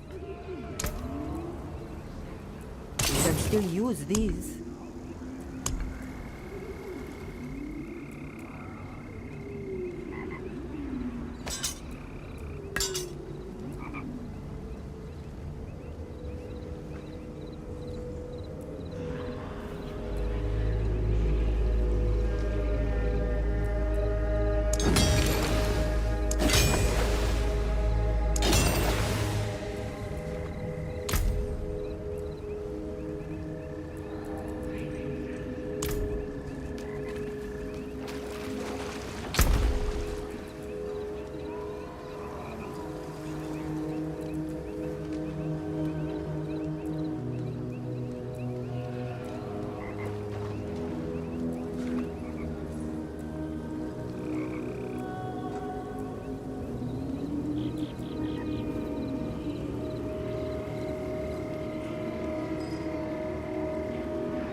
What?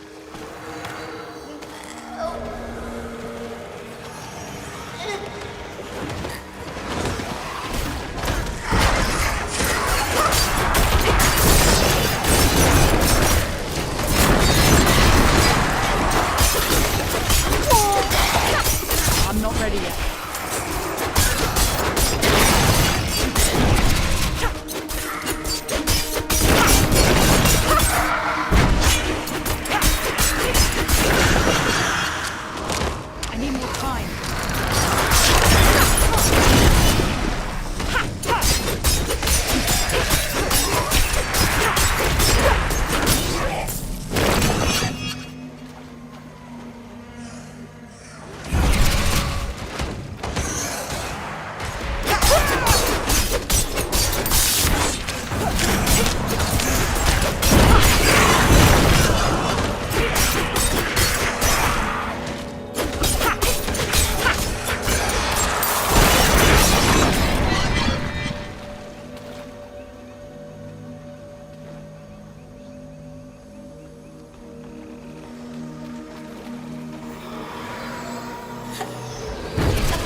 not ready yet.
What's this?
Time to do that.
I need more time.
ready yet.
Time to do that.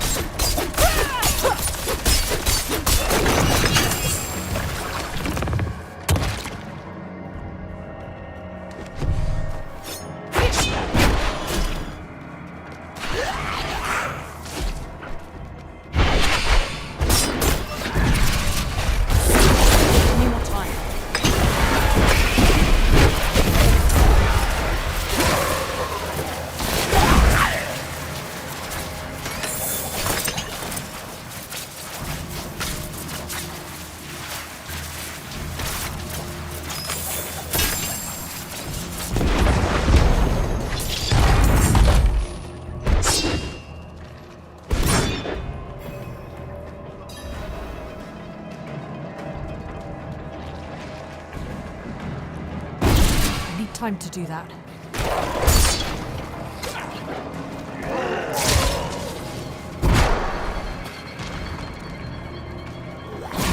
Time to do that.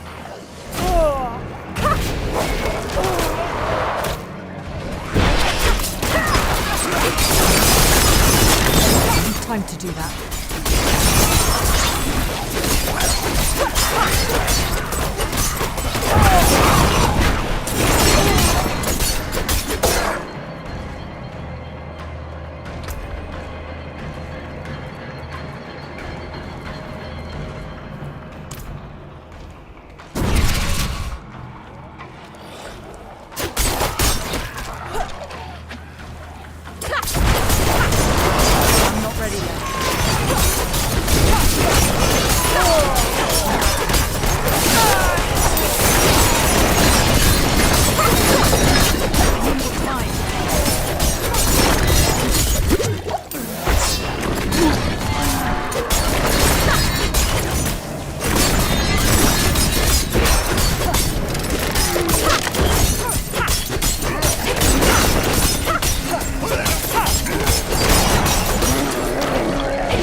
need more time.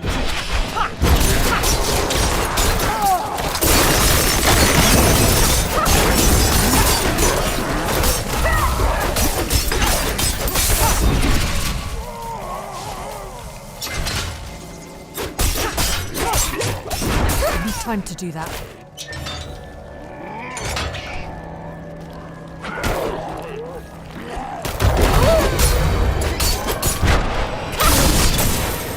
I need more time.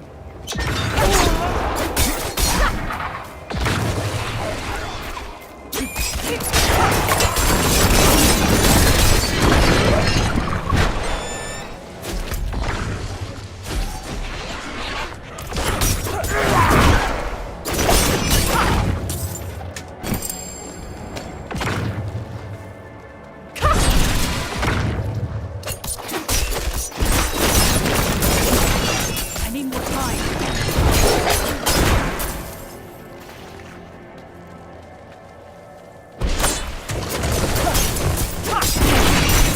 Time to do that.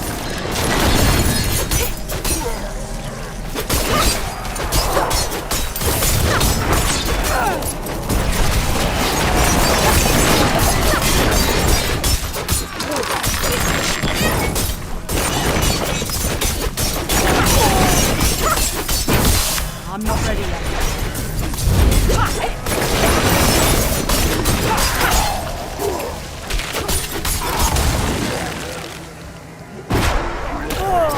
I need more time.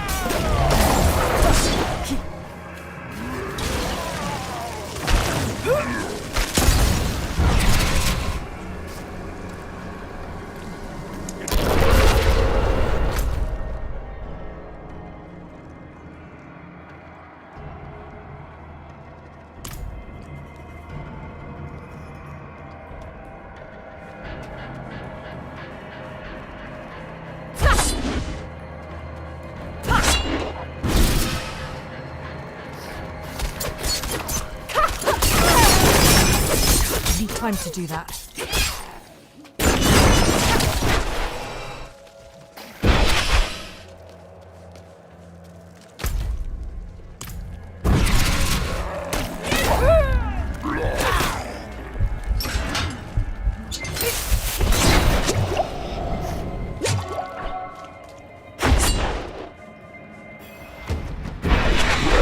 I need more time.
more time.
Time to do that.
time to do that.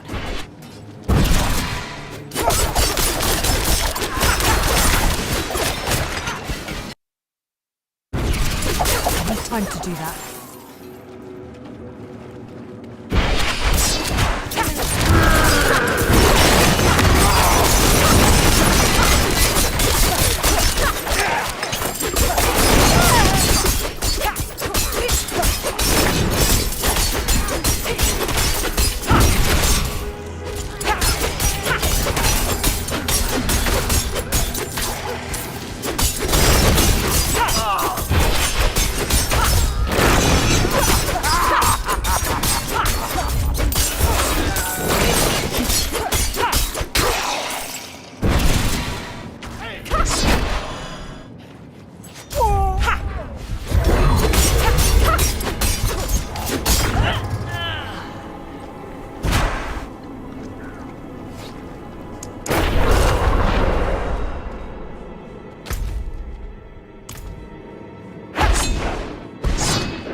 I need time to do that.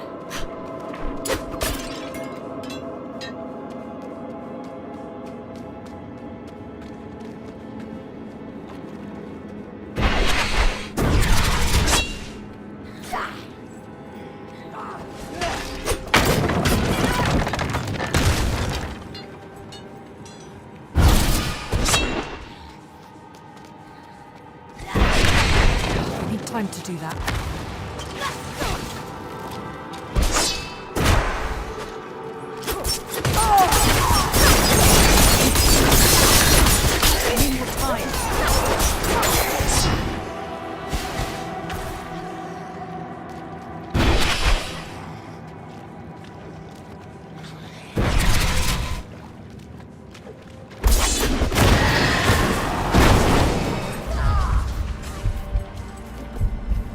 It's locked.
I'm not ready yet.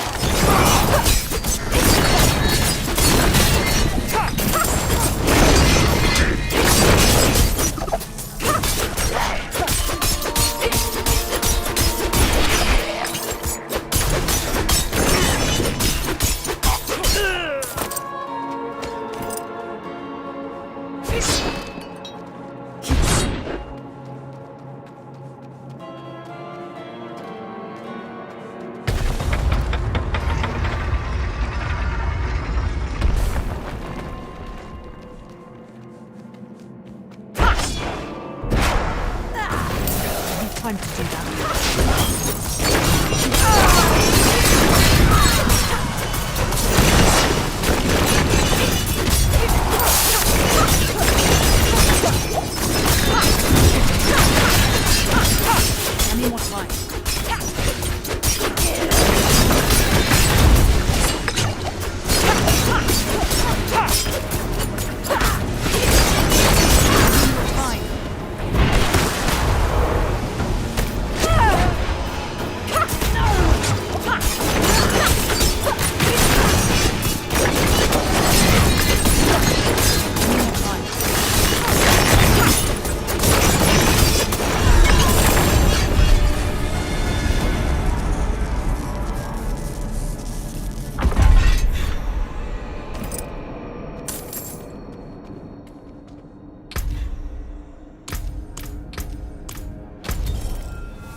need time to do that.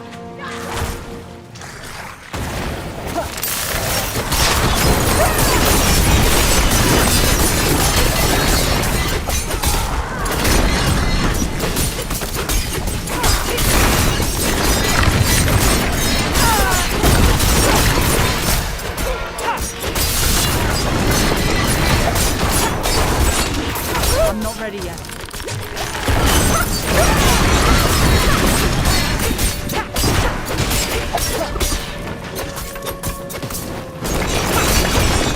Time to do that.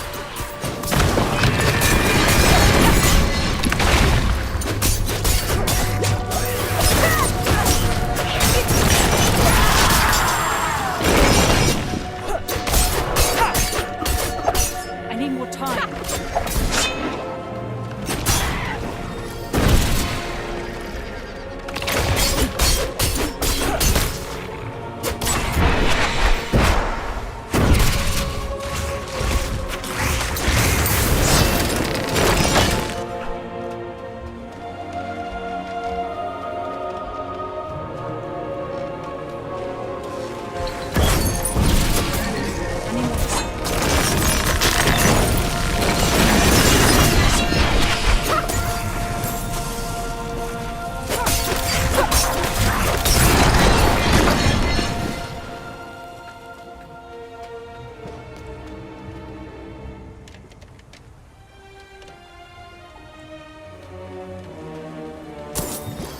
What's this?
I need more time. I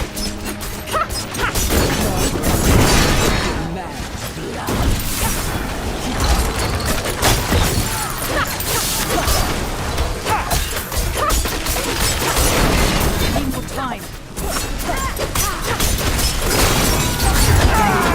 more time.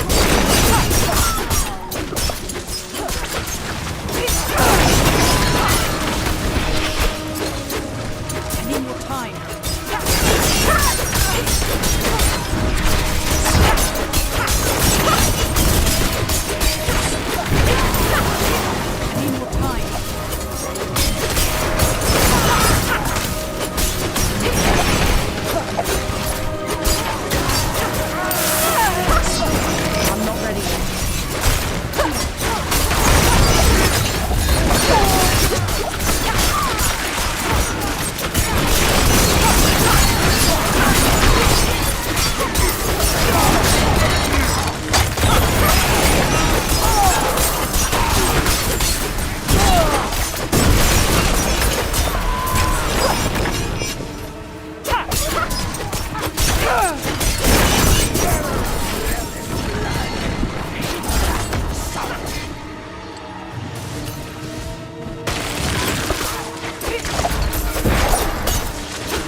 cold. So cold. I'm not ready.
time to do that.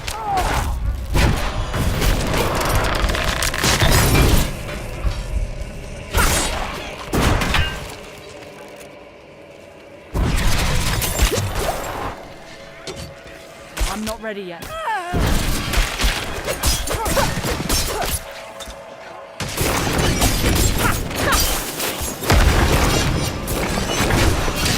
I need time to do that.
ready yet.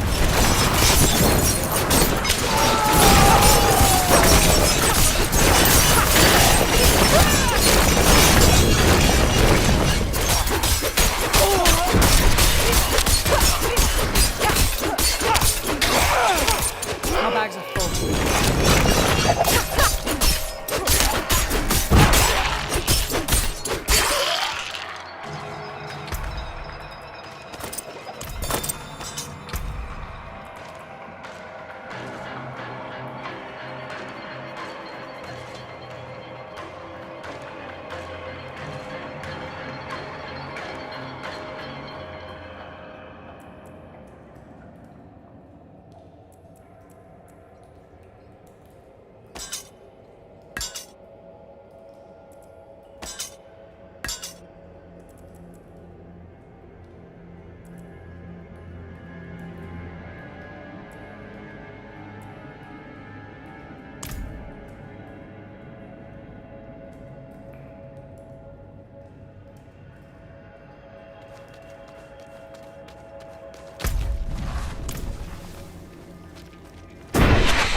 Time to do that.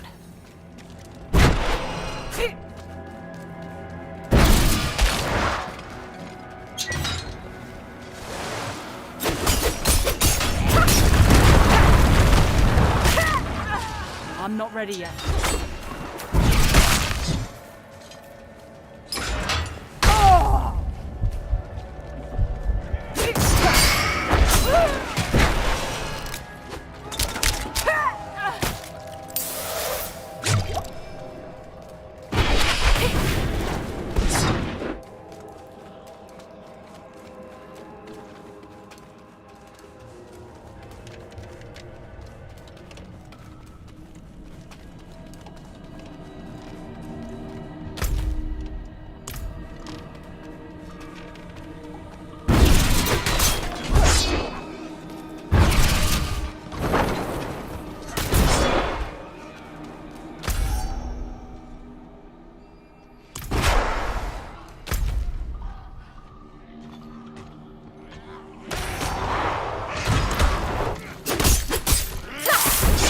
I'm not ready yet.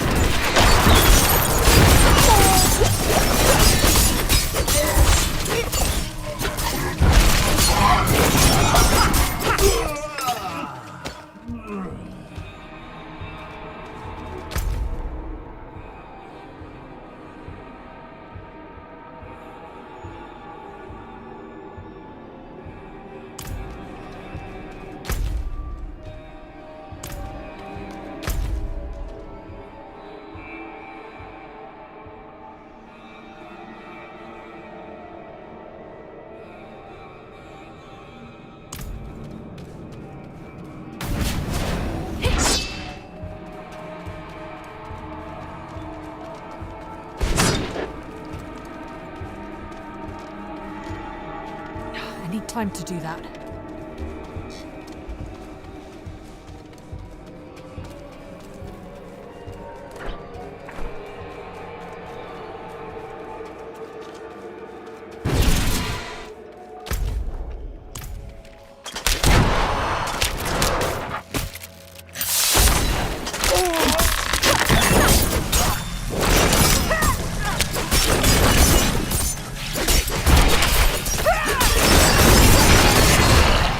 I need more slime.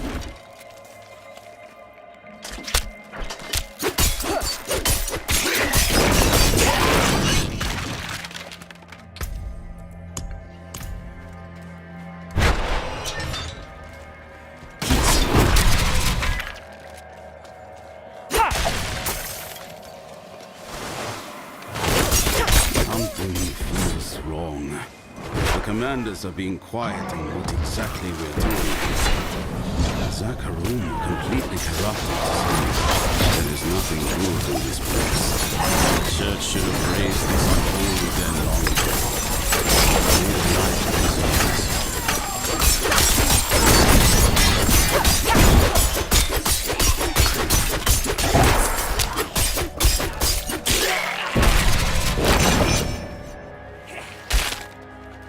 bags are full.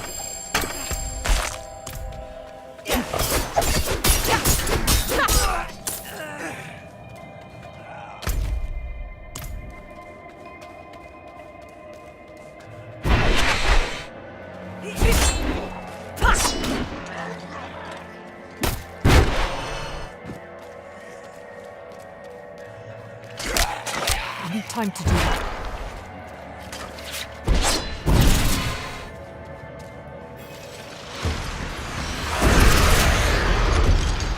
I need time to do that.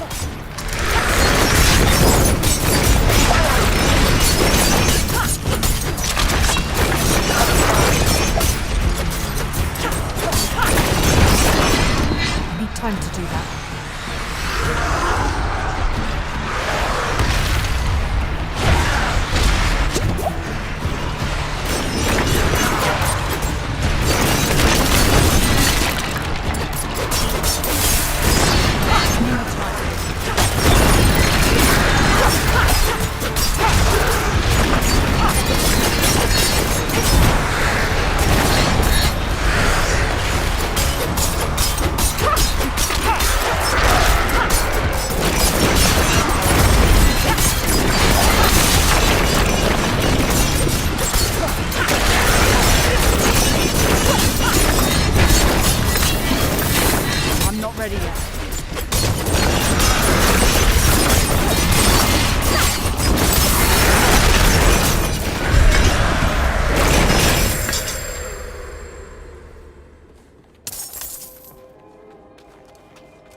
I apologize.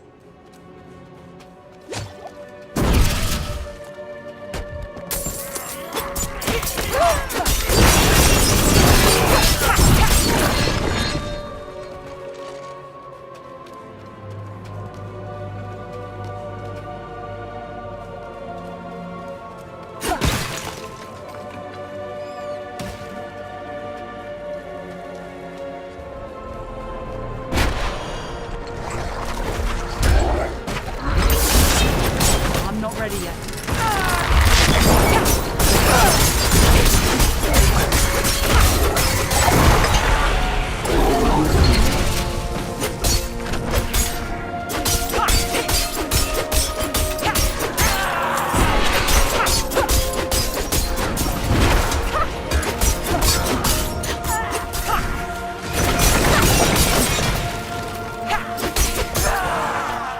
I need more time.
time to do that.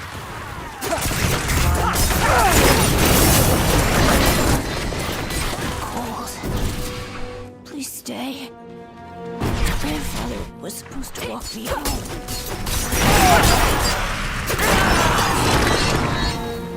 Hello. Greetings.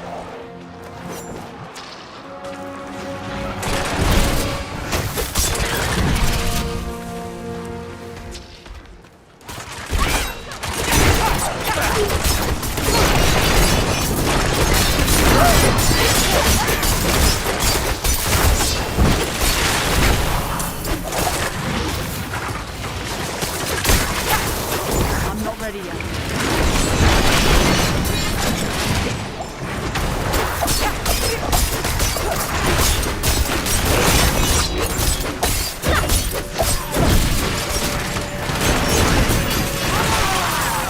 I need time to do that.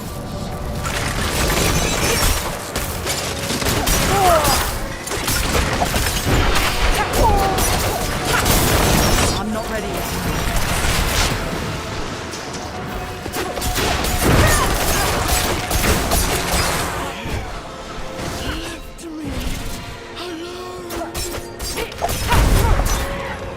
I need more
I'm not ready yet.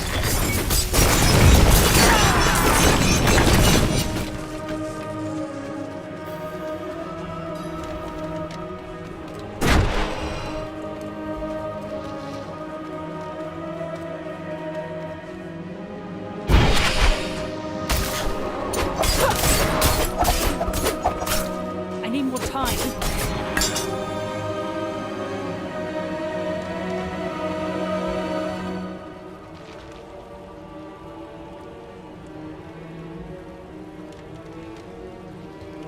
No, it can't be. Those bastards! This is my fault.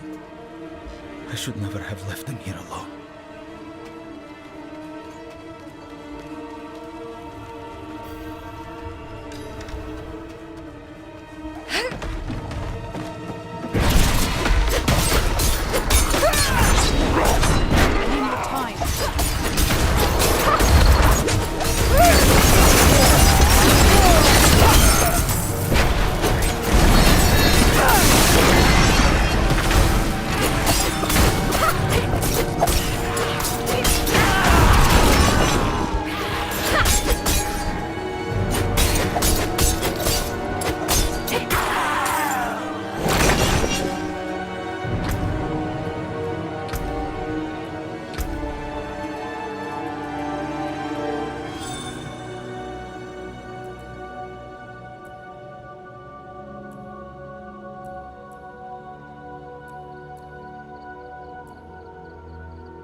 It is done.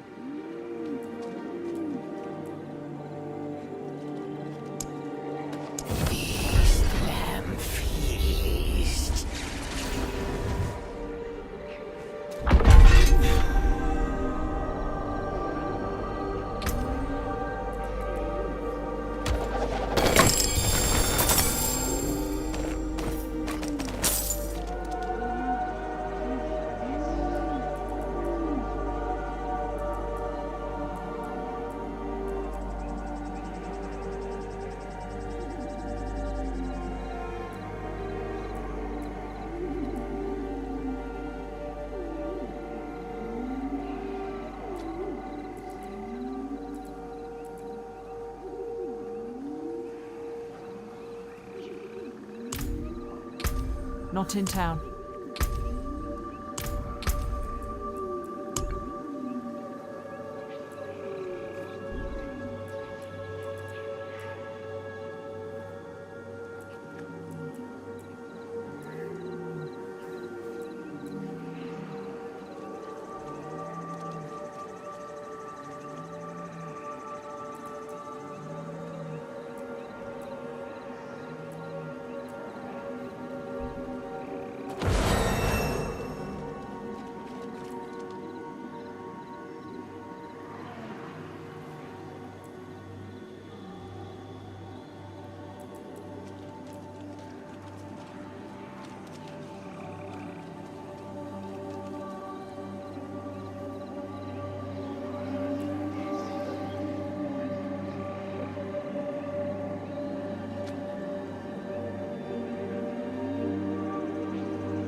can't do that here.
Time to do that.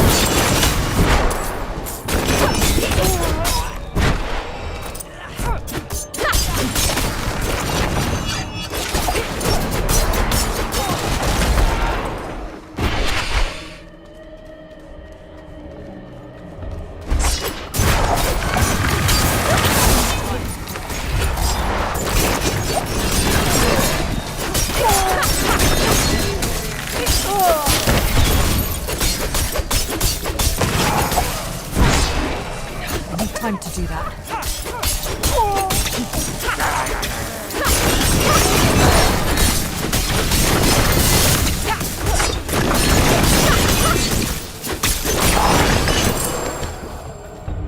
more time.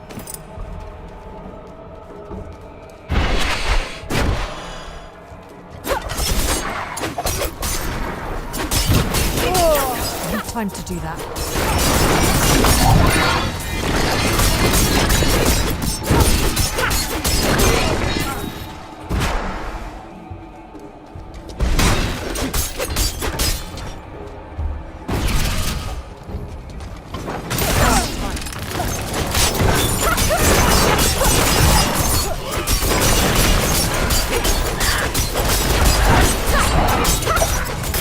I need more time.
I need time to do that.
I need time to do that.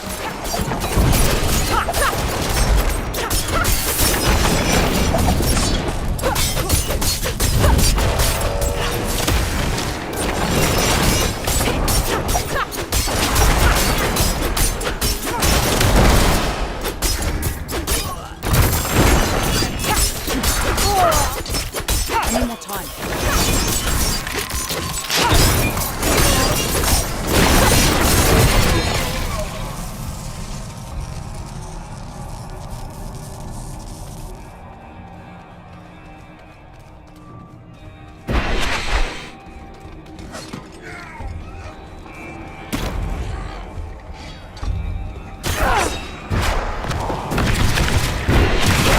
I'm not ready yet.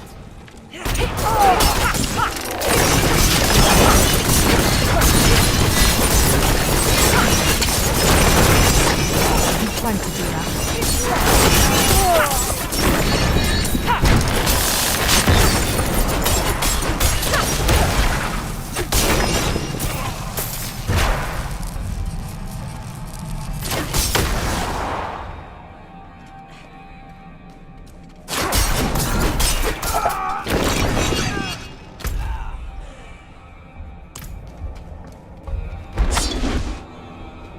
I need time to do that.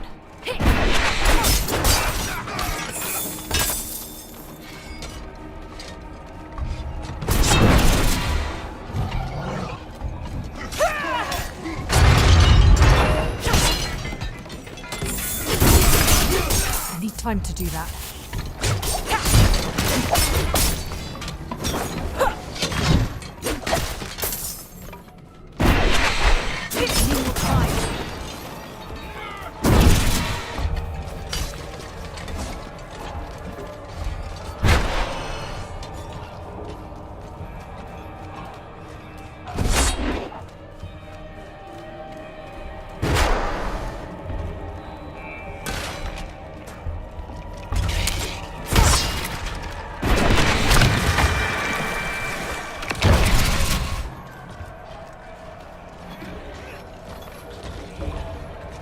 Time to do that.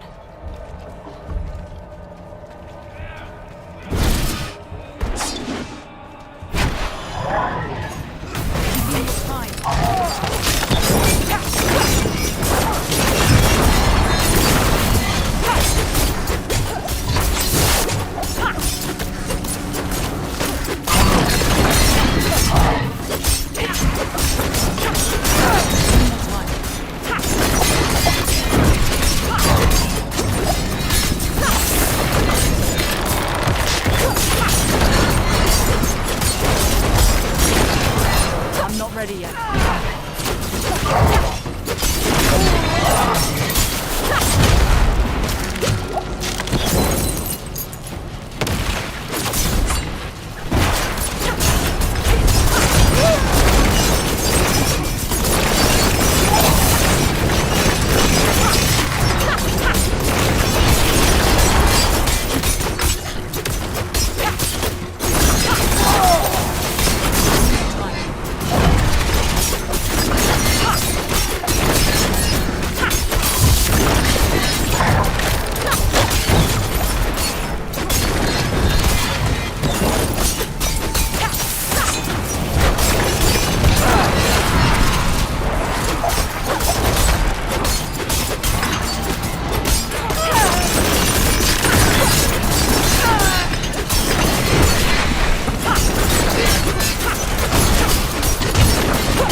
Time to do that.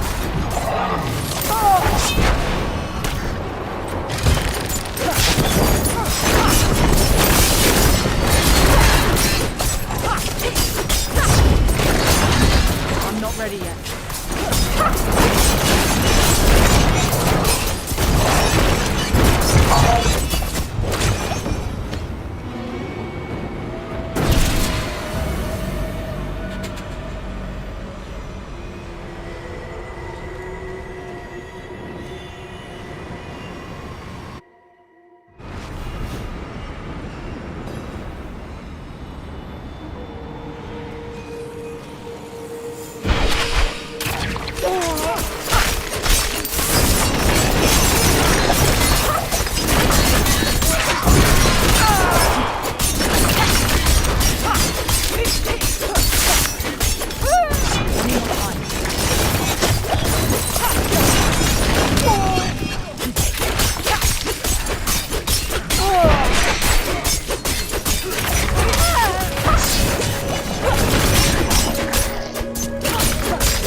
I need more time.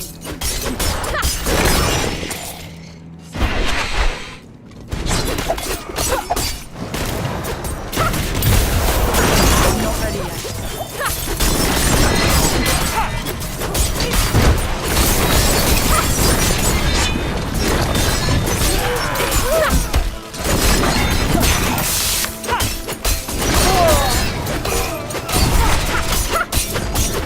I need time to do that.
not ready yet.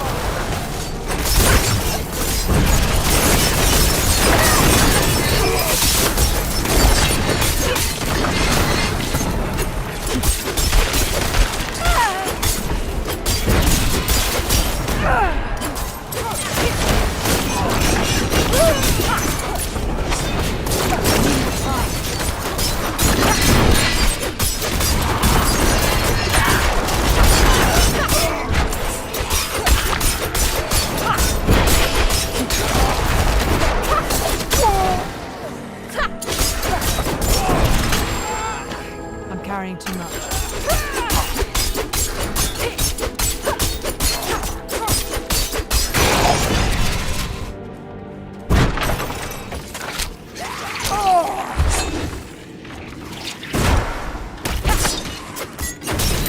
Time to do that.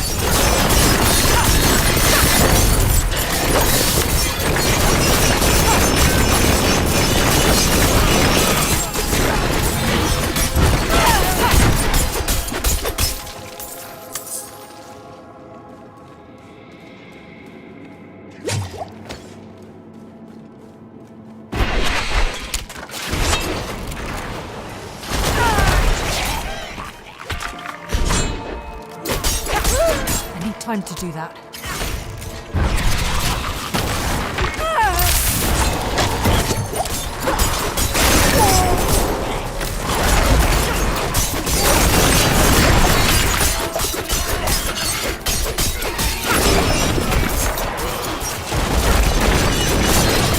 Time to do that.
Not in town.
do that.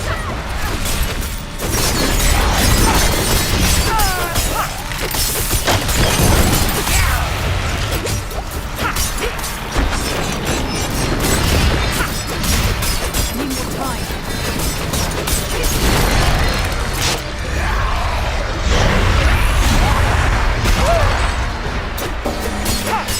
I need more time.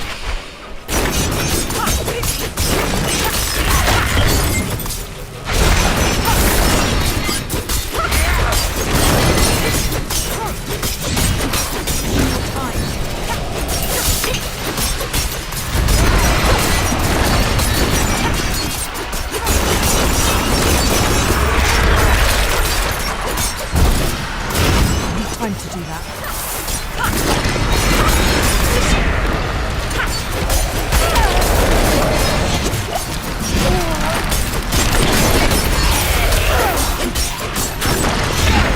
Need more time.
I'm not ready yet.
Father Inarius sacrificed himself to Can you feel it, Wanderer? Like surf along the coast, the tides of hell rise up, bleeding into sanctuary. tortured souls bearing tortured gifts roam these lands. Take those gifts and use them to fight back the armies of the Seven Hells.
Short on coin.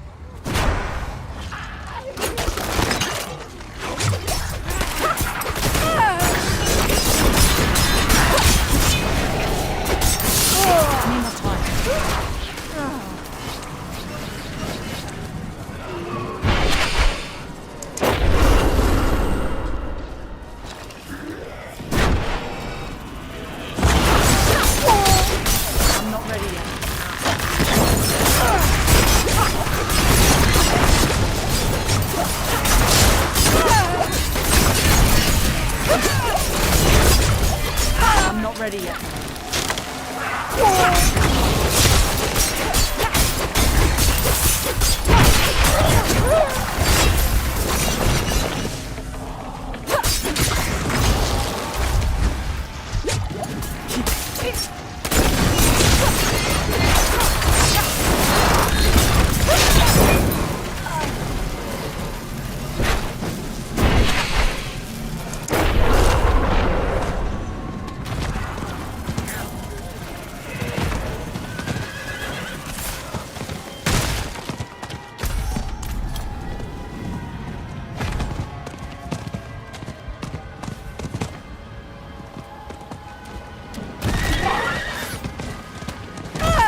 I'm not ready yet.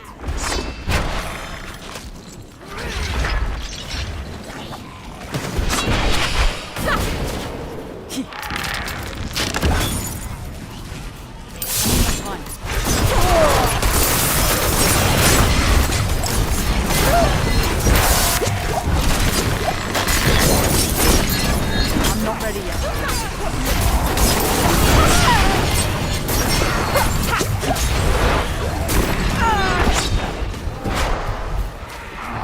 I need more time.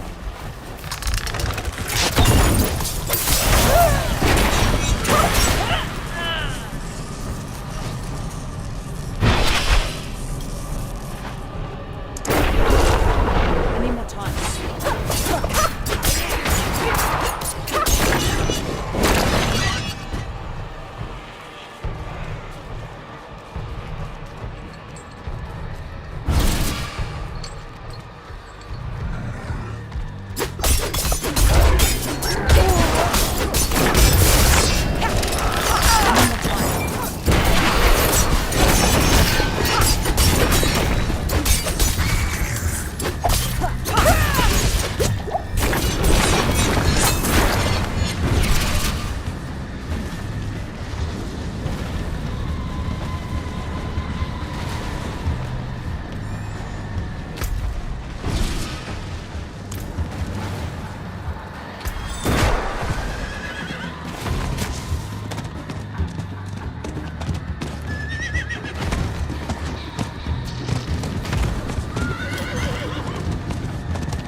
I don't understand.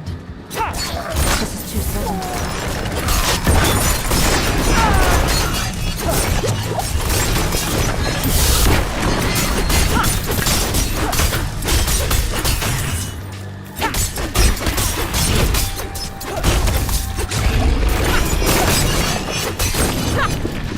I need more time.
yet.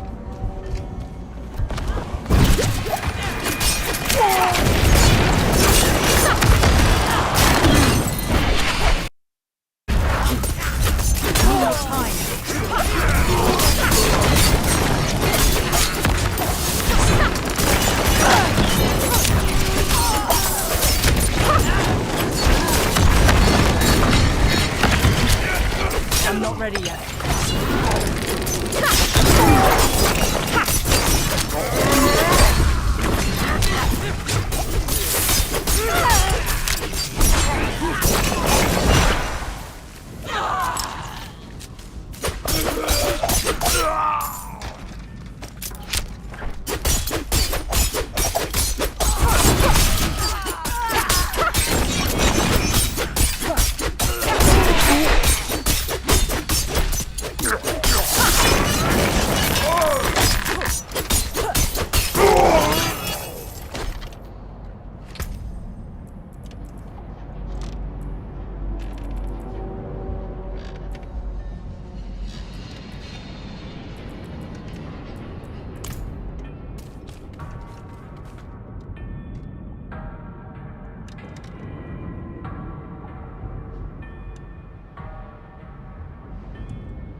I'm not ready yet.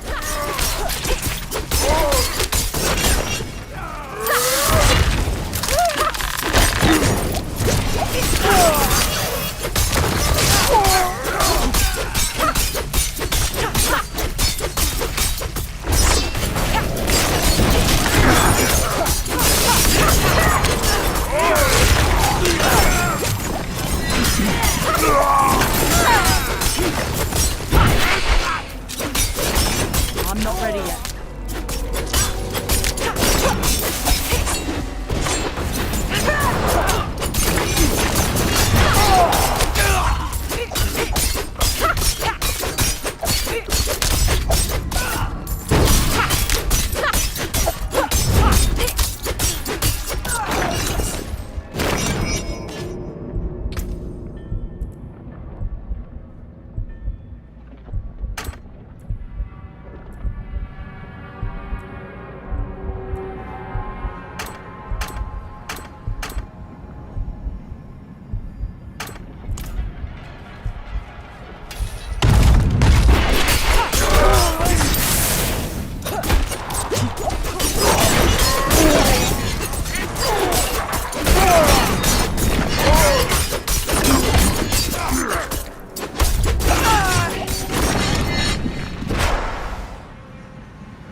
ready yet.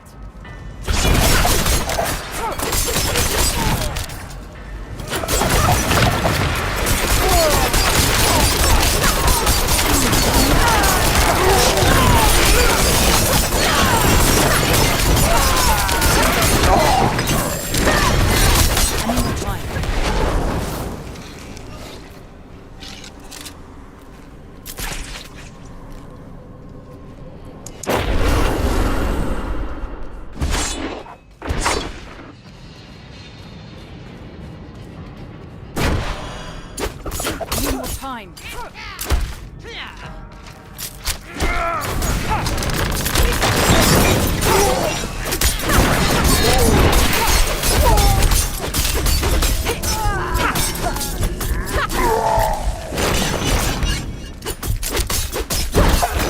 I need more time.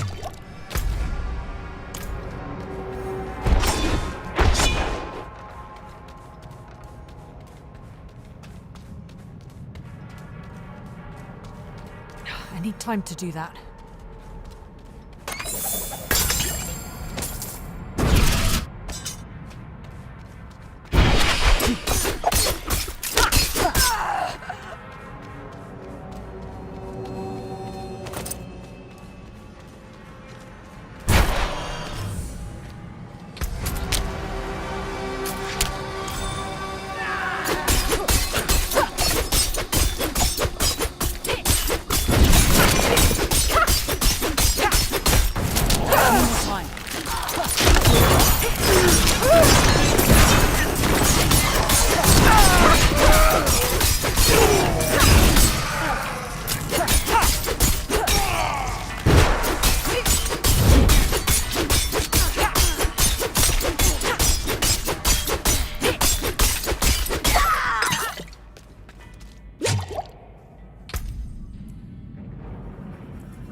I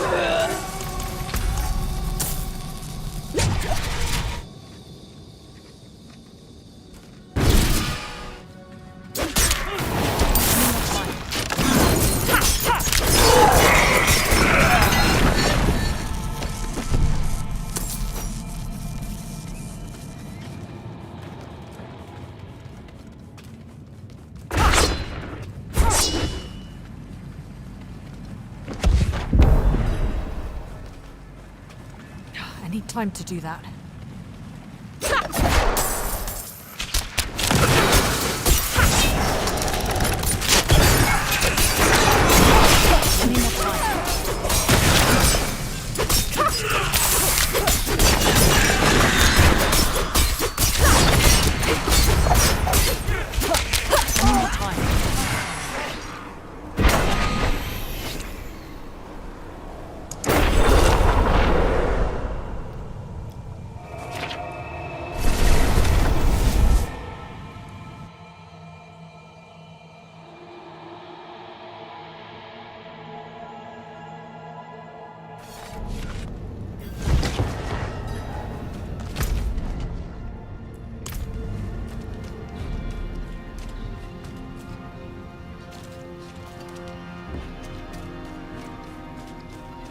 My bags are full. Better than starting from nothing.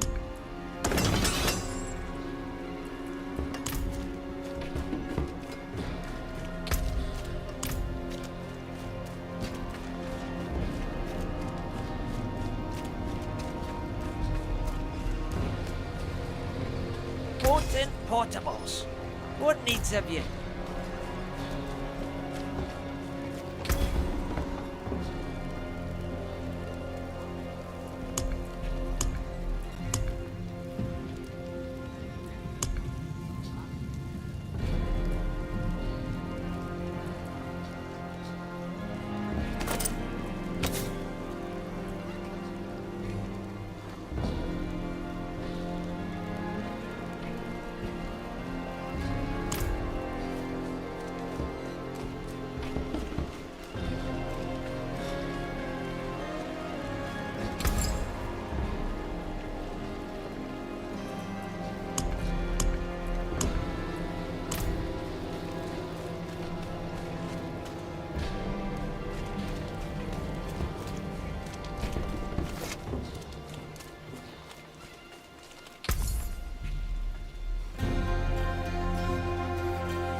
Hello, shining beauty.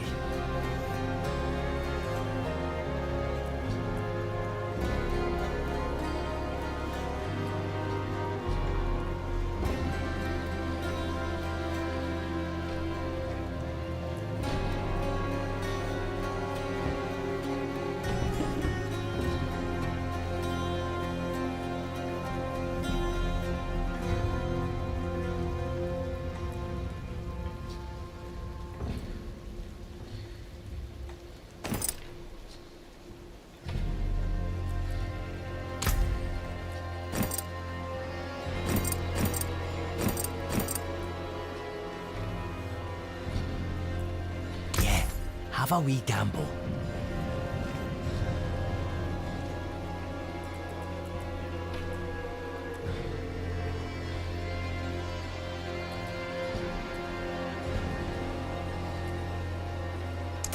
Hello, shining beauty.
afford that.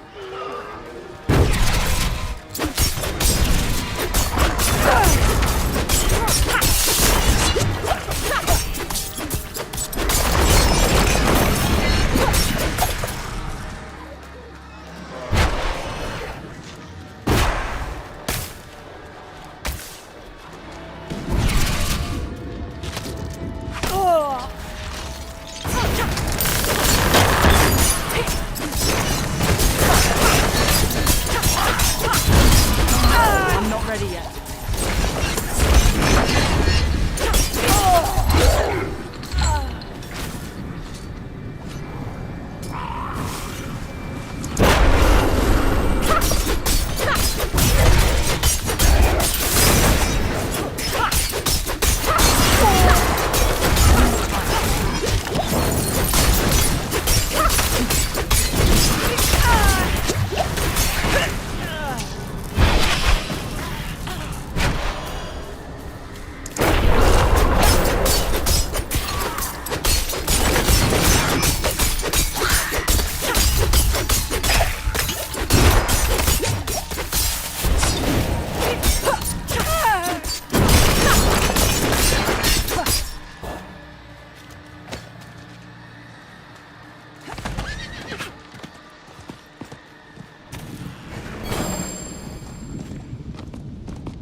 I'm not ready yet.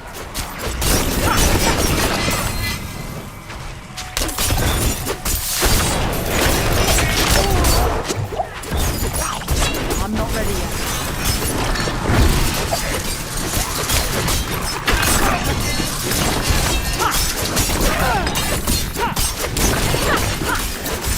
I need time to do that.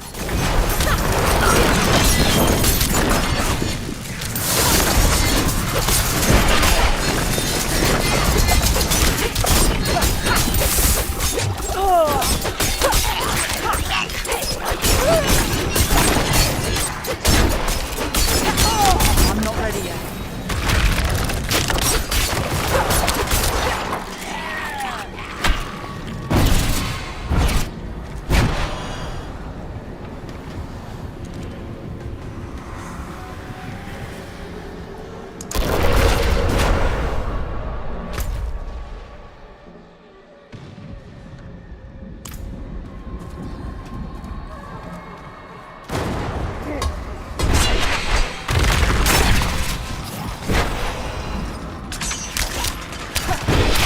I'm not ready yet.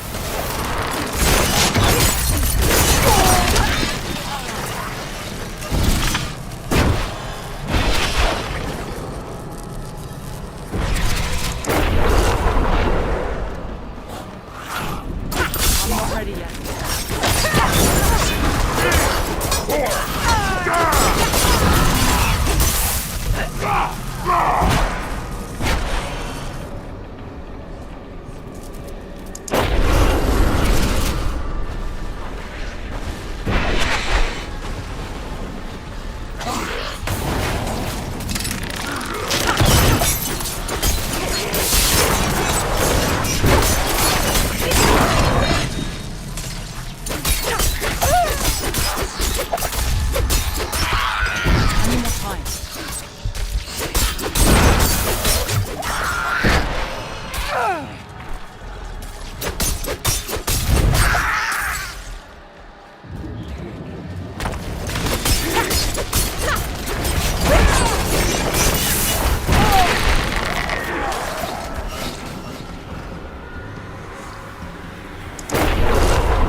Use it well.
weeks, we've started. Who is Lilith in the Diablo universe, and how is she related to Sanctuary?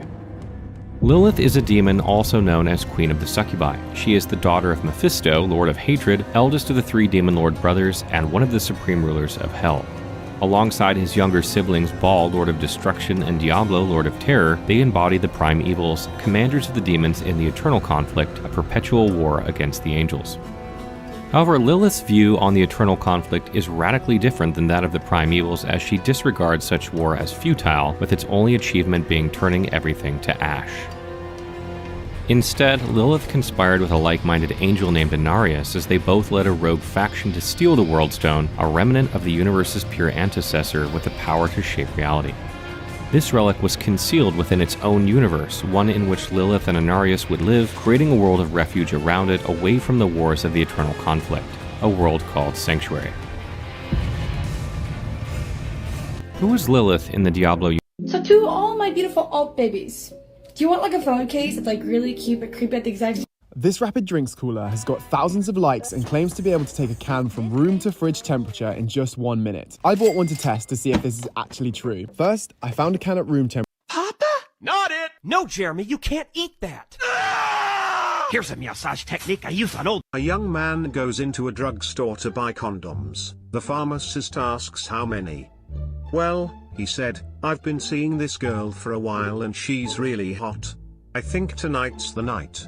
We're having dinner with her parents, and then we're going out and I've got a feeling I'm gonna get lucky after that. So can I get 10? Later that evening he sits down to dinner with his girlfriend and her parents. He asks if he might give the blessing and they agree.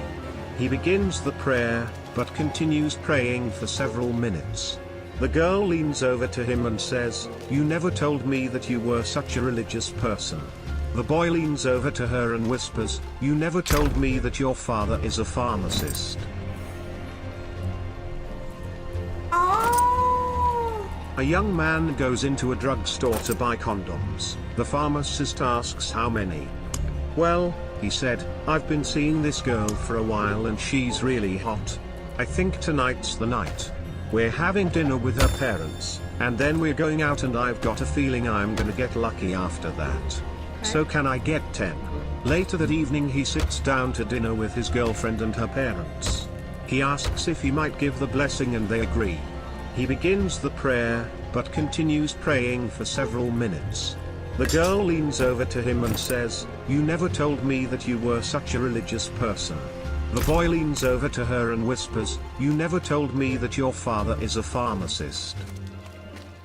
This Keanu Reeves starter is so much more than a loosely based This year, Nikon has been working hard on their Z system, and today they're adding to that collection. This is the Nikkor Z 70-180 f2.8. This lens is equipped with a fast f2.8 constant aperture, thus giving you brilliant low-light capabilities, a versatile zoom range, as well as fast, near-silent autofocus. All of this in a lightweight frame that is actually 40% smaller and lighter than the 70-200. But that's not all. Nikon has added another option mirrorless users have waited a while for. This is the Nikkor 180-600mm f5.6 to 6.3 lens. Spanning a long telephoto range, the 180-600mm is a flexible zoom perfectly suited for nature, wildlife, and of course sports applications. So, which Nikkor lens are you most excited to use on your next shoot? Let us know.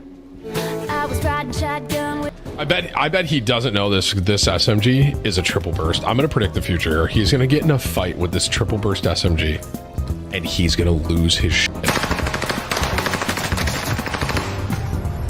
Is that a burst weapon? It is a burst weapon, huh? Oh, the burst weapon. Oh, I didn't know it. I didn't know it. Fuck, dude. Oh, he didn't really lose it. He didn't lose it. So, oh, God. I thought he was gonna really. I had no idea. I bet he doesn't know this.